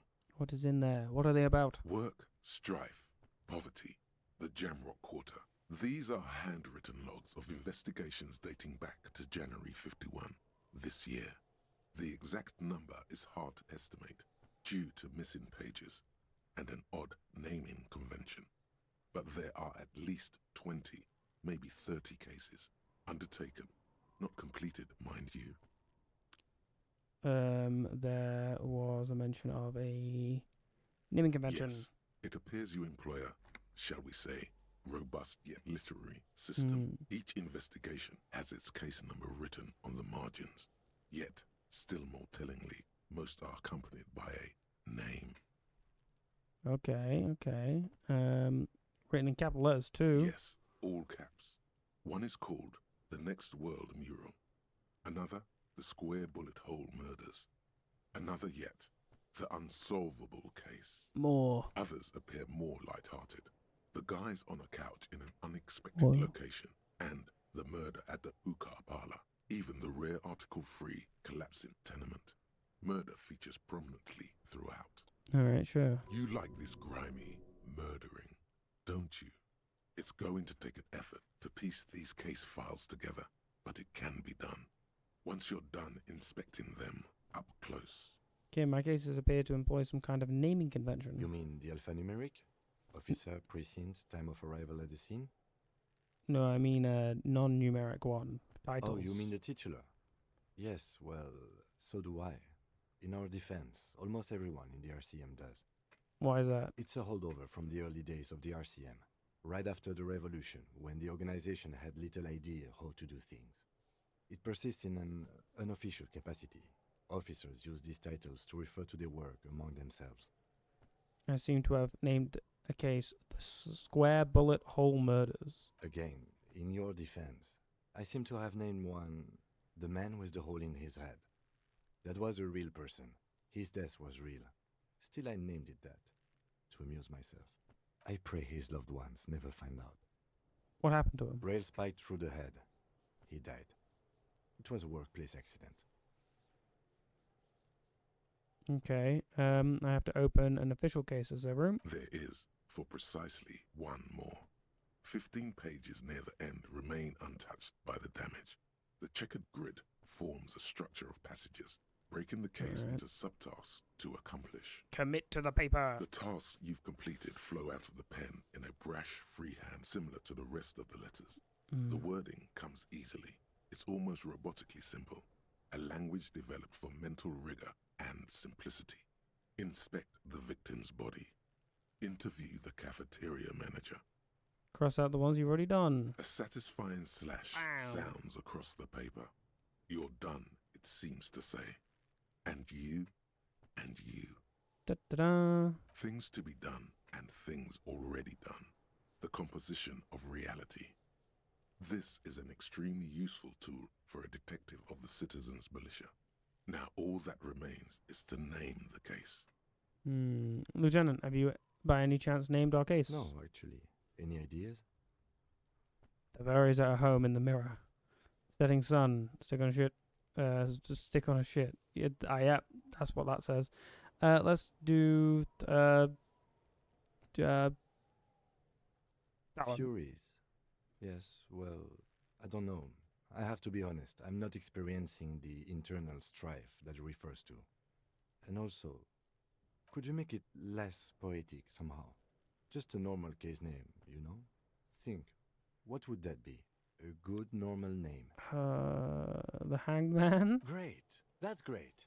That's actually what I was thinking too. The Hanged Man. Good, strong name. Okay. We have a very good name for the case now. Bam. Start calling it Pulse 45. It's good we sorted this out. New skill point. Whoop whoop. I'm done inspecting these. Close the case file. You don't exactly close them, so much as distance yourself from the smelly papers. They're a little further from your nose now. Browse the yellow papers. In the back, you see thin, translucent copy of paper. Some neon yellow, some bright red, all covered in boxes, like marching armies. These look like official forms, waiting to be filled out. What types of forms are there? 3. The topmost are misconduct fines. The middle ones are station calls. And the bottommost are field autopsy forms. Each is easy enough to make sense of. Cool. Misconduct A fine. monetary penalization ranging from 20 to 250 real. Severe cases allow for 1,000 real, but that requires special paperwork. The details of issuing these fines are spread out over the rest of the fields. Okay, enough of these. The rest of the stinking cellulose is much worse for wear. Being sandwiched between the board and the rest of the paperwork must have spared the fragile copier paper. Okay, put the ledger away. Interact. It's just a racist mug. What's there to read here? Not much. There's quite a lot of to read in here, actually. Look at all that content. Oh boy, here we go. Yep. What are you going to say about a broken, tossed-away mug that you dug out of the garbage?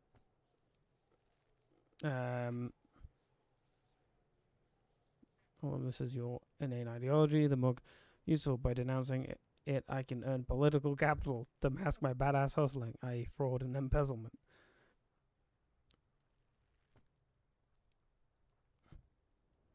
If you want to earn some change by guilting people, go for it. But if you want to earn real dough, finish the case and start getting paid again. Alright. Let's get going. Let's do this.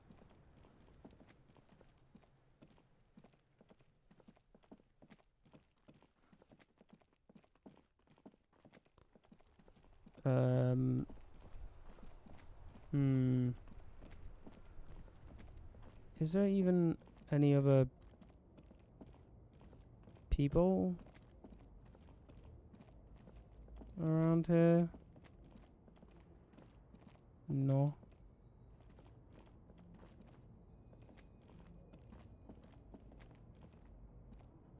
An old monument stands in the middle of the traffic island, pointing toward the sea. It It looks as if it's been reassembled piece by piece, secured and mounted in the air with the aid of numerous ropes and rods. Who is this? A silver plaque on the statue's pedestal reads, "I am Philip III, the Squanderer, the greatest of the Philippian kings of Revachol, son of Philip II, the opulent, father of Philip IV, the insane." Not a good track record of mental health in that family. What does King do? What did he do? You have no idea what you did a week ago. How would you know what this guy did many centuries ago? High above you, Fine. the king stands I'll leave. Oh god. Close that. So I'm not seeing anything here that I can really do with it. Welcome to Revachol. It's addressed to Lieutenant. Addressing my partner like that. Don't you welcome to Revachol me.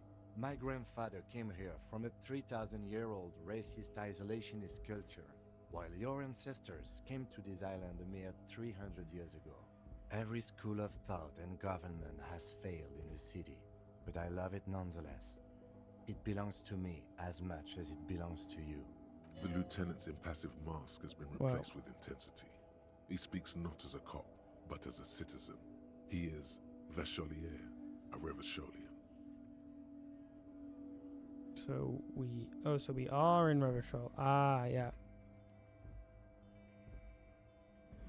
Say nothing. It's men like you who keep Revachol divided, making it that much harder for everyone to climb out of this post-war limbo. So we are in a limbo. Oh, come on, man. I just said welcome to Revachol. It's a lorry driver thing. I know exactly what you meant. You think my kind doesn't belong here, that I should watch myself and behave. But you see, I'm an officer of the RCM. It's actually my job to make sure you behave. Yeah. I would advise you to remember that. Silence. The air between them becomes tense. Your partner needs backup. Now's your moment to shine. I think we've all learned something here.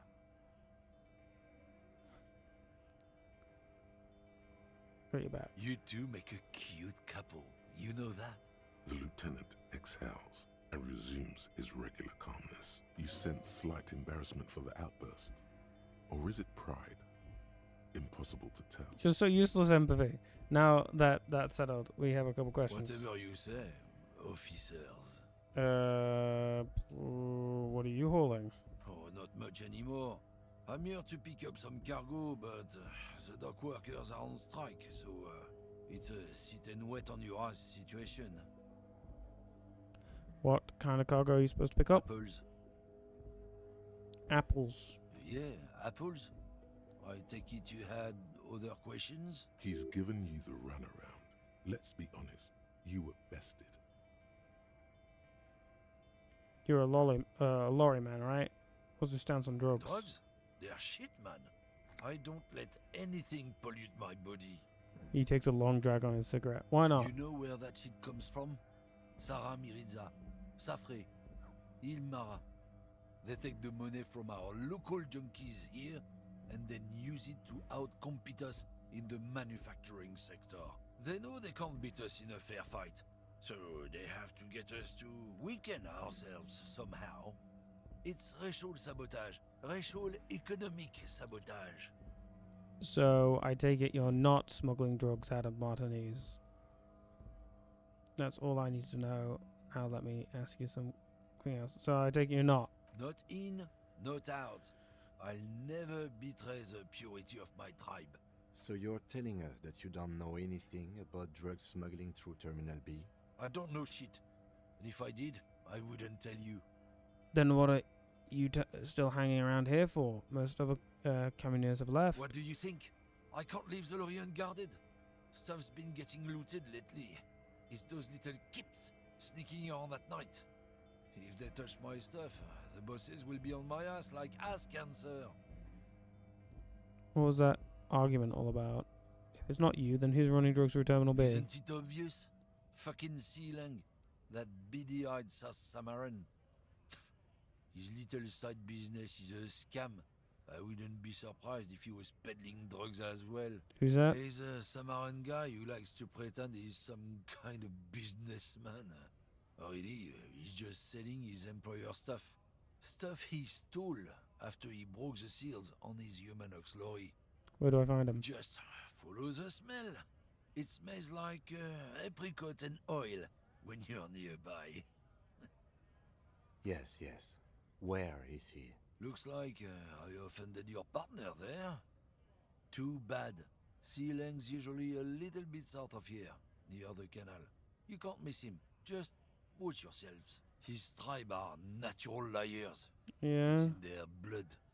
He's your man, all right. 100%. I wouldn't be so sure about it. Not until we've heard what Sealang himself has to say. Guess we need to pay Sealing a visit then. Guess so. Is this yours? Oh man, that's great. Look at that guy go. Haven't seen anything that funny in a while. Is it yours? God damn. Thanks for that, but no, it's not mine. What was that argument all about? It's about biological determinism, natural law, the sorting of the races. Not the most popular topic nowadays, with a coalition in charge, you know. You might want to change the topic. That is, bury your head under the sand like common sheep. Change the topic. The way he says it makes it almost sound like a threat. Oh, so you're just racist. Makes sense. To be honest, I can't really remember what that means. Please explain. On second thought, let's talk about something else.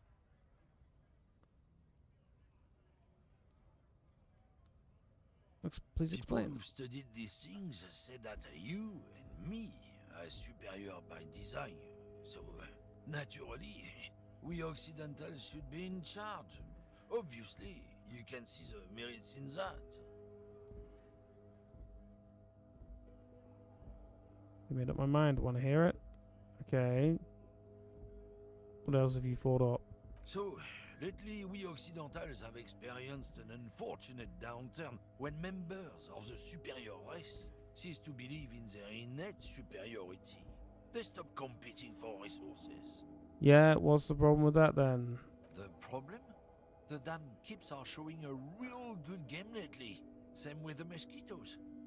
And the other introduced species too. They're on the precipice of cultural victory.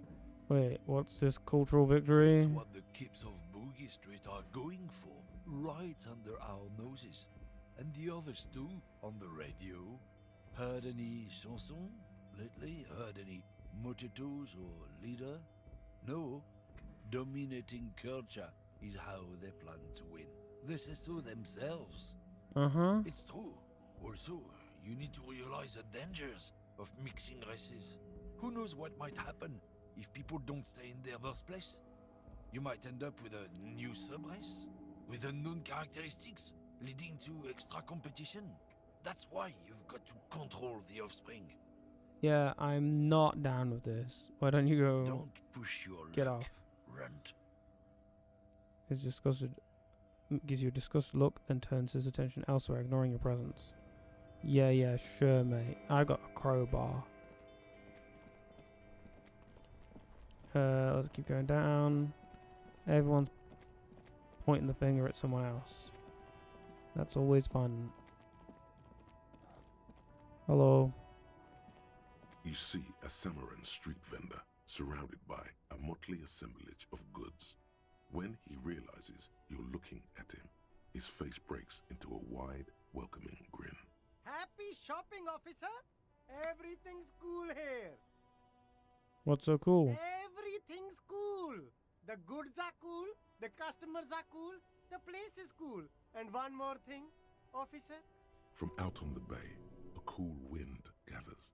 It sweeps into the city, tugging at the textiles hanging around the stand.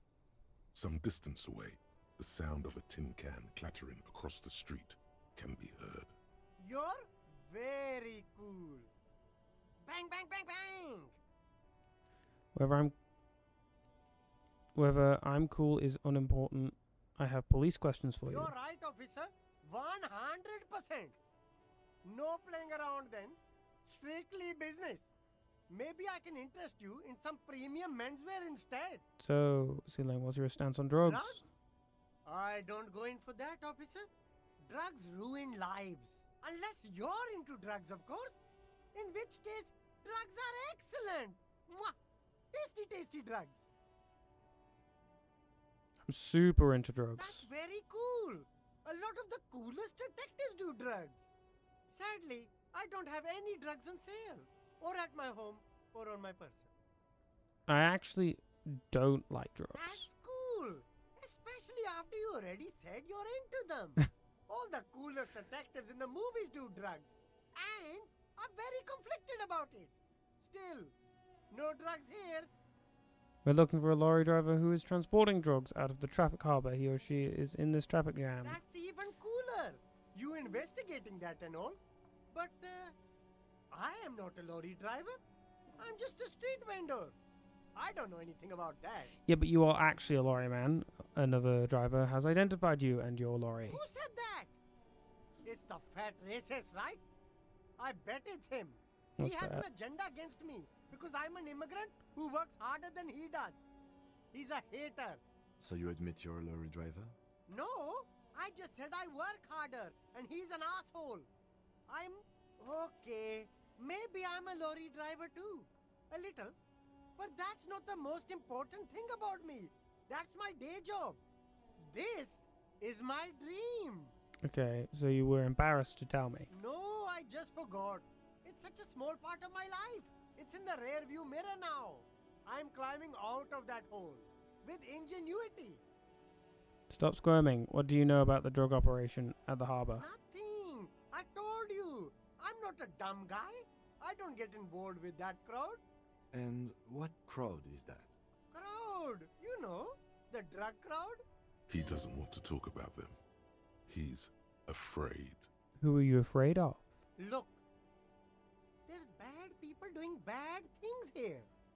That's all I know. Please don't get me into this mess. I've spent 15 years working my way up.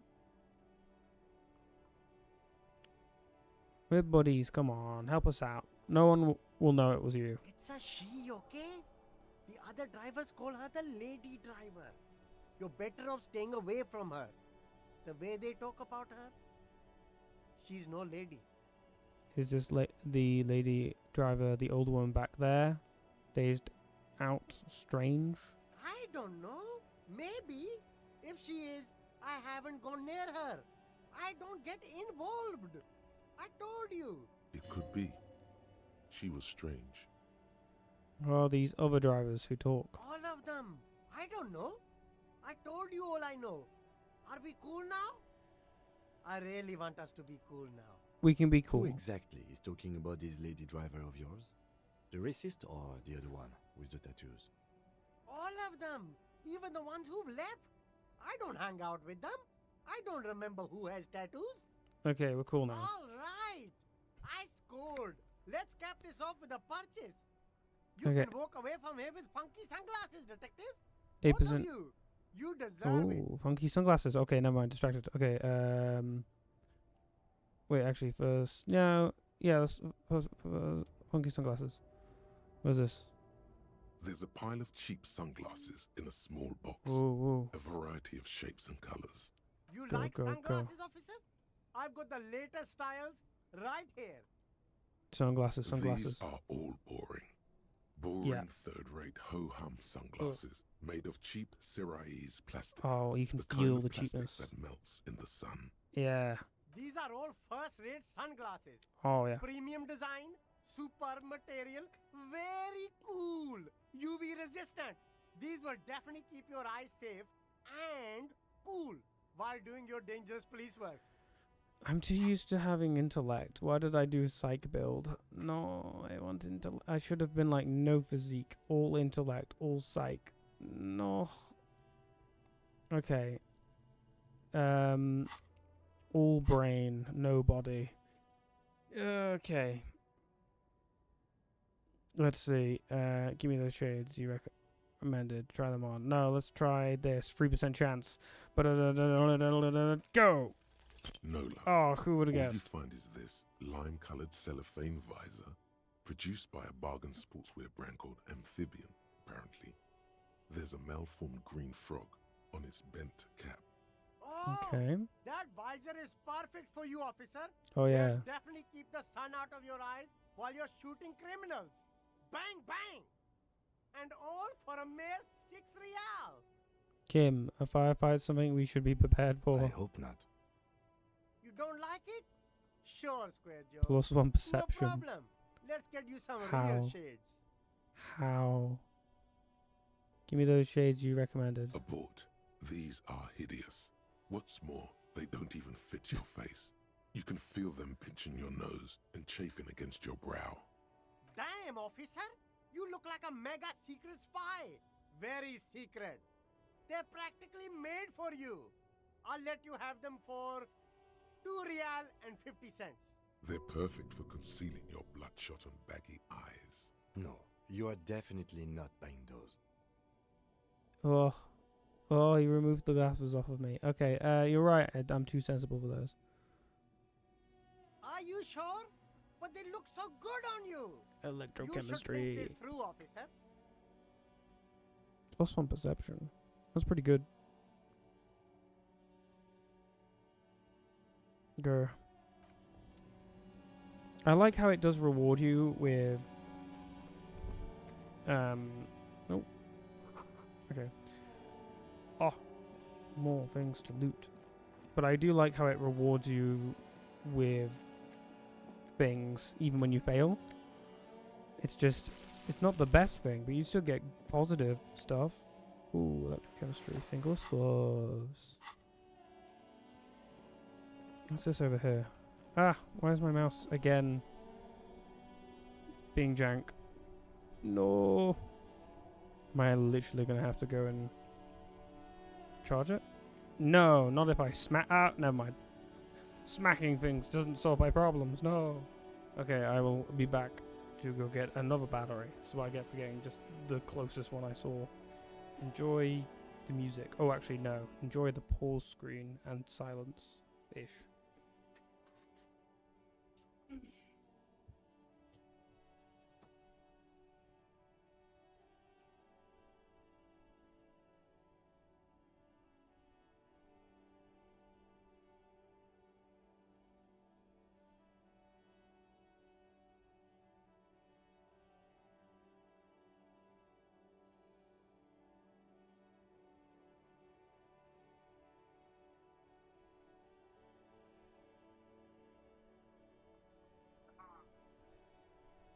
Battery. Yeah, still bad. Wonk.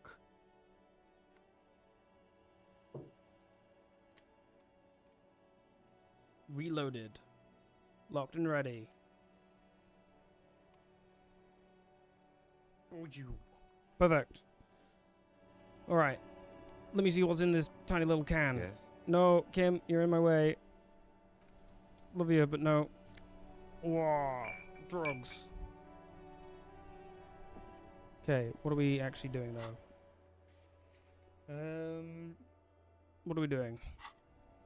I guess we can go talk to the other person. Where's it? The jam mystery. Find out who's the lady driving and where the lorry is. Let's go. Lady driver, I'm gonna find out where these drugs are. I tell you. Also, I'm purposely not touching any of the bubbles because I want to get the fort that gives 5 XP for every bubble. Or 1 XP. It's probably 1 XP. 5 XP would be madness. Hello. The woman is still hunched over the railing. Snap your fingers in the front of her face. What is it? What do you want? Are you the lady driver? You just call me a lady, Herife. She clearly doesn't think she's a lady. Don't repeat it. Told of a woman driver. You're the only woman here. I'm not that either, Herife. I've gone too far from it all to remember what was between my legs. It doesn't work like that on the long haul. So you're not the driver everyone is terrified I'm of. only terrifying to small children and to those who used to know me. You said long haul. The That's big ones, the trucks. There's no women and men there. It's all just. In the middle of this town, there's a ghostly motorway. It takes all the people where they want to stay. You feel very cold suddenly, as if standing face to face with a terrifying adversary. Then the feeling dissipates, and all you see is an aging woman. I feel like this is pale alluding to the pale. Then who is this female driver I was How told should of? I know? Do I look like I spend a lot of time with the other communers sniffing around when I have my movies to go to? Okay. Why are you scary to the people who used to know you? Because they can no longer recognize the person I once was. Oh, okay. That is pretty scary. Alright. Something in her is pulling towards some unknown rest state. She twitches, like a sleep kick. Okay, bye-bye. Yeah, that definitely feels very paley. I suppose we can talk to racist. Oh, no, we'll talk to poet. Poet's actually useful. And then things we can actually start getting done.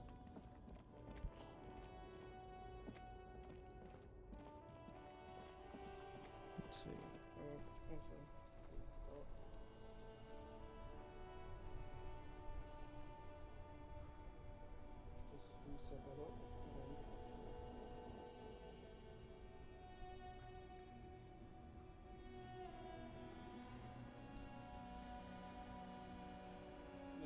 Fixed. Okay, you, poet. I like your words. Hello again, my man. What's on your mind? I heard that there's one of the drivers, woman, and words and lady driver. I don't want to talk about that. What? What? No. Okay, I don't mean to pry, but I need your help, please. Man, I was hoping it isn't going to be her. All I can say is, she isn't around here anymore. She isn't some evil drug trafficker. And I don't know where she is. Who is this person? What's her name? Thank God I don't know. People here call her the lady driver. She kept her name a secret. From me too. Now I see why. Who is she to you? A friend? An acquaintance. I don't know. She was the only person in this damn jam I could talk to. She's someone I don't want to rat out to the law, okay? He asked you who's conducting the drug trade. You said you didn't know. Now you're saying you do. I didn't, man. I told you I was hoping it's not her. That she wouldn't be mixed up in it. He still is. Hoping. It's just wishful thinking on his part. What does she look like? A youngish woman. Gruff, but in a cool way. What color hair? Blue and violet. Dyed. It was violet when she got here. Blue before she went. Okay, when did she leave? Damn, I don't want to... Please just let it go. Whatever she did, it can't be that bad. She's not a bad person. I know that much. We can't just let it go. It's part of a police investigation. That's how it always is with you, isn't it? All part of the investigation. The girl's troubled. If you hunt her down, she may not survive it. I can't have that on my conscience. It won't come to that. We won't pursue her on this. This is information only. I don't believe you. She said she's troubled? How? She's got the darkness in her. That young person's darkness when you think it's all over. And you're looking for a way out. She shared this with you? Yes. Which is why I don't want to snitch on her. I was told everyone's afraid of her. You're not? I heard the rumors. I saw the other drivers looking at me strange when we talked. And she told me, too, that she's had a violent life. But I wasn't afraid of her. More like for her. Okay. Did this violent life include drug trafficking? Mm-hmm. Well, it looks like it did now. But we didn't talk about that. We talked about life, you know? She talked about her mind. Hold on, her mind? The way it worked. The trouble it was giving her. The pain it was causing her. When she left, did she leave her lorry behind? Fuck, man. Go grill someone else with these questions, okay? There are plenty of drivers here who couldn't stand her, or were afraid of her. They'd be more than happy to rat her out. Push Tommy and it will break his heart and his spirit. Don't expect you to be pals. Now is not the time to focus on feelings. You need that info, son. Put yourself in my shoes. I need this for another investigation too. It's important. I can't blow this. You're not going to put a bullet in your head if you blow it, are you? Because she's on the edge, man. I wouldn't be so sure, Tommy. Imagine it. An explosion of stars. Goodbye world of men, money, and machines.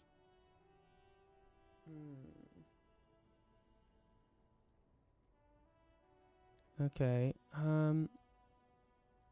Okay, fine. I'll drop this matter for now. Thank you, friend. Wow, this makes me feel like I should pick up smoking again. Would help with my rhymes, too. I don't suggest that. I don't think creativity it needs to be born from hardship or drugs. At least not required in its production. Maybe inspired, but not required.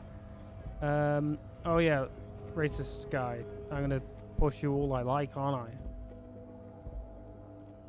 Looking for something, Hunt? Come to tell me to fuck off again? I might. Now, I know you've been giving me the runaround. Fess up. Where's the lady driver? I don't know what you're talking about. Oh, yeah. First you knew sailing didn't do it. He did something. He stole his employer's goods and another lorryman's job. You should be thankful for the tip. Yeah. He's been expecting this. He's really puffed himself up. Just tell me which one's her lorry. Listen up, fuckwits. You don't scare me. You cops don't run Revachol West. You don't run Martinez. You don't run anything. So who does? The lady driver? No. He means La Puta Madre. The name resounds like a bell in the air. A dark gong. You get a bad feeling about it. Okay. Looks like the lieutenant has a plan. Let him do this. Yeah, him. Cross your arms and nod. Then I presume you are familiar with his peonies. Yeah, they're his little bitches. He's got them all over the unions. Not just the unions. He has peonies everywhere. Some say he even has them in the RCM. Dirty fucking peonies who'd do anything for him. Multi-ethnic drug addicts. You're not peonies. You wouldn't be investigating a drug thing if you were. No, of course not. We are not peonies. But if we were, and one of Madre's drivers were to be stealing from him, then it's a good peony's job to find out who that is. It's not a hard job. It won't take a long time. It won't make Padre Madre angry.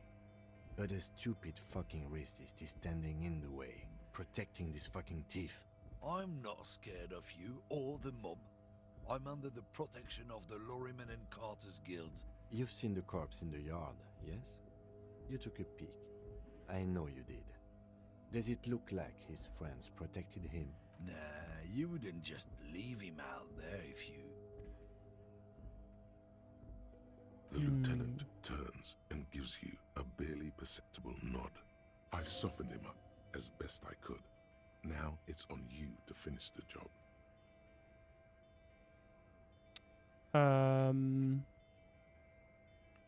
Very low chance, but we can go for it. The main thing is to not overdo it, even when you're trying to scare someone. The most important thing is, how does it look on your resume? Why don't you and me stand aside for a little talk? Jigs up. Look, I'm sorry. Can you just tell me what you know? Make me runt. Let's just go and ask Tommy, alright? We are wasting our time here. Okay. Fort. Hobocop. Hobocop.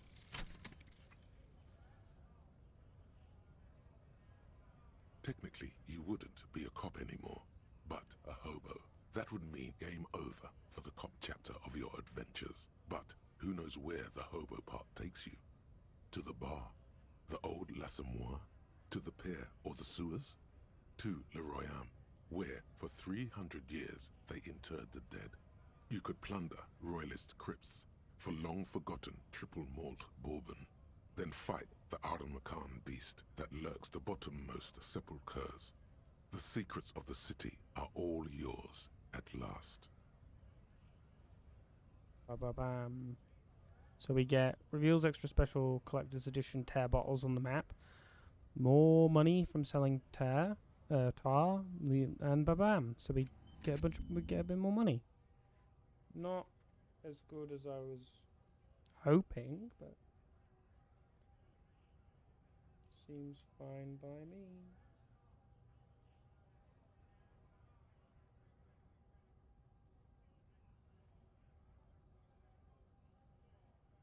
Okay, I'm just going to try. I need to sign off soon enough, so I'm just going to try and see if I can validate my volume and bouncing. So we're just moving around, we're listening, we're walking around the world. Oh yeah, no, I think that's a good good balance. You can hear me fine. If I yeah, that's fine as well. Yeah, that seems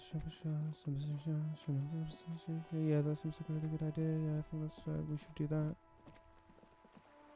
Perfect. Yeah. Okay. Cool. You can hear everything. Fine. I think all my work on this whole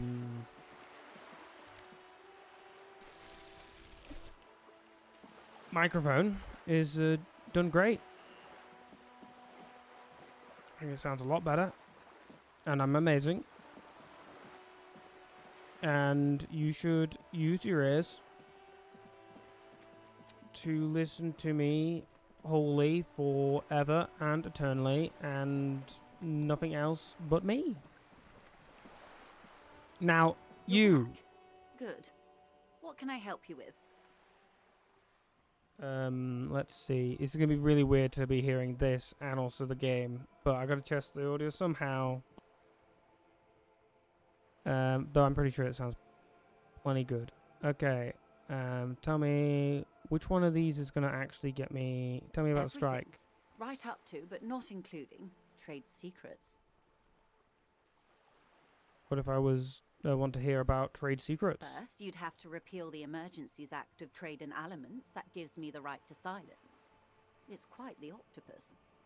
An octopus? I will play it. Is only kept in place by the vested interests of half the civilized world, including your own. Oh Christ! No, I can't.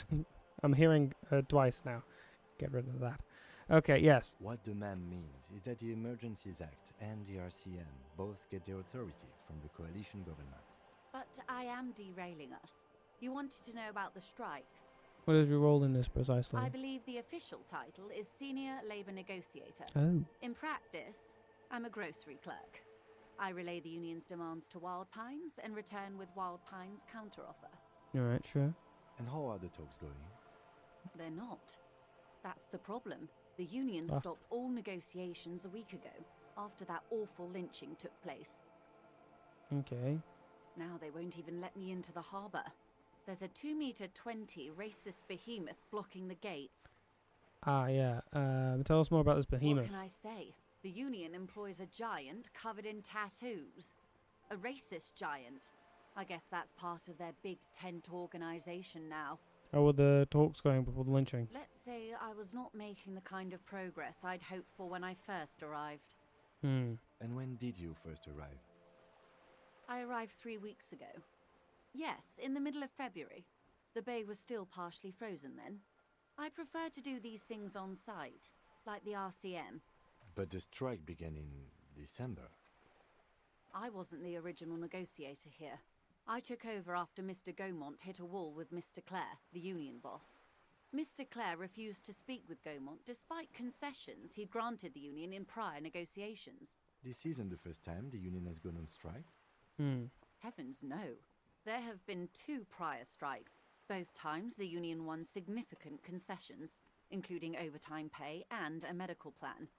This time their demands are more, I guess you could say, aggressive. That's all I need to hear for now. How else can I help? Spoke about Word has random travelled, yes, or but a minute. nothing of real substance has surfaced yet, I gather. Wild Pines has eyes on the intersection, but not ears. It appears we are being monitored every step we take, colleague. Did we have any other business here? Tell me about, again, but it's drug trafficking, No, I want to have the ability to click on things and have the bonuses so I can get 1 XP for every single one of these dots. That's why I'm not pressing them currently. Look at all the things I could be pressing. Whoa, open this now. Oh, yeah. Grab that. I'm not going to wear it yet because I technically want half-light. You know what? Let's just do some looting. Around. Give. What else have we got around here? Another box. Oh my god. Show me your secrets. Oh yeah, let me pick that up. Who needs rhetoric? I don't need to know how the world works or how the world wants the world to work. It's all just regurgitations, it's fine. Ooh, I can't use that. Hey, you. You see a young man on a balcony Whoa. nursing a cigarette. His eyes have been following you for a while. Is he a part of the homosexual underground? Not looking for any trouble, officer. Okay. Why are you whispering? It sounds like you're already in trouble. There's no trouble. I'm just speaking in a lowered voice. I don't want to be seen talking to the gendarmerie if that's okay. I just want to finish my cigarette. It's the god of cigarettes and youth. Ask him if he's got anything to spare. Actually, the pronouncing words, I don't know. Gendarmerie really needs to talk to you. Is it really that important? No. Like a nervous cat. Maybe. He keeps stealing looks at the neighboring windows. All right, but make it quick. Once I finish this cigarette, I have to run. Cool. Looks like you got a good view. Can you tell me anything about the hanging? I'd even go so far as to say that the view is a little too good, my dear gendarme. Do you have an estimate of when the body will be taken away? We will remove the body as soon as possible. Now tell us, where were you last Sunday? Oh. You already asked me that, didn't you? Did I? No, not you. Some more muscular type. And when did you speak to this more muscular gentleman? Last week? I don't know. Look. He looks around the courtyard again. Old patio chairs and dead houseplants litter the scene. You didn't answer the question. What were you doing last Sunday? I had a friend over. What kind of friend? It was my Sunday friend. Ah. A Sunday friend. How intriguing. Makes sense. Friends are nice on Sunday. You don't have to work. You can just spend time with pals, watching rugby and drinking beer. Sure. What's your friend's real name? Did he see something? He doesn't reply, gesturing no with his cigarette. In the neighboring windows, you can see faint reflections of his silhouette, all from different angles. Finish this conversation. Someone hides behind a curtain. And then be done. Those windows have eyes, and those eyes are watching, But spying on you three. Alright, we'll talk No. later. We won't. Now, if you'll excuse me, I really need to get going. No, please. This isn't the place or time for questions. Who knows who might be watching from the distance, hidden behind the curtains? Hey, listen. I'm just trying to make things okay again. Can we meet again somewhere else? For a moment, the man on the balcony seems almost vulnerable.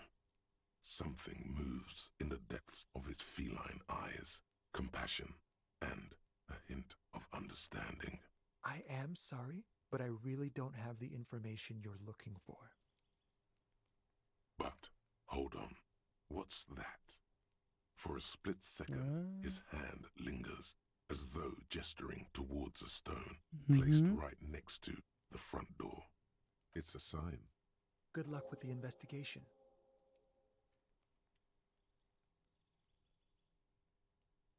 Look at that swagger. Look at that walk. Look at that silence. The lack of talk. Some smack He's gone. poetry. We should run after him, see where he went. No point in running.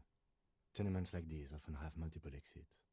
If he doesn't want to talk to us, then he'll know how to hide himself. You're right. He probably didn't have anything important to say anyway. He could be a witness. Him or his Sunday friend. Either way, we need to look into that muscular type who's asking about our case. He did leave us a sign. Did you see that? He wanted to draw our attention to that stone right over there. If we find a way inside the building, we can ask around for his apartment. Great, let's do that. Now let's look at this rock. A stone, like any other, lying in a whirl of sleet and mud. Maybe there's something under it. Turn it over. There's a key beneath it, rusty from the dirt. This must be for the front door. Pity doesn't have the apartment number on it. This building has many apartments, and a man can be in any of them. How are we going to find the right one? We'll just have to go in and see. Cool. Anyway, I'm going to leave it at there. Thank you for spending this time with me on this second campaign through Disco Elysium. I'm excited. I really liked the ending of the last one. And I don't know how I'm feeling about playing this again, actually, because it's a lot of kind of what I already know. My memory's pretty good. And it kind of feels like I'm missing out on a lot of things because of what I'm doing. I might want to try and reset it all and reset and reset and reset. So Disco Sunday might have to change. But I'm excited. And woo. Okay, bye. How do I say bye? Oh, yeah, you do that. You press this button over here.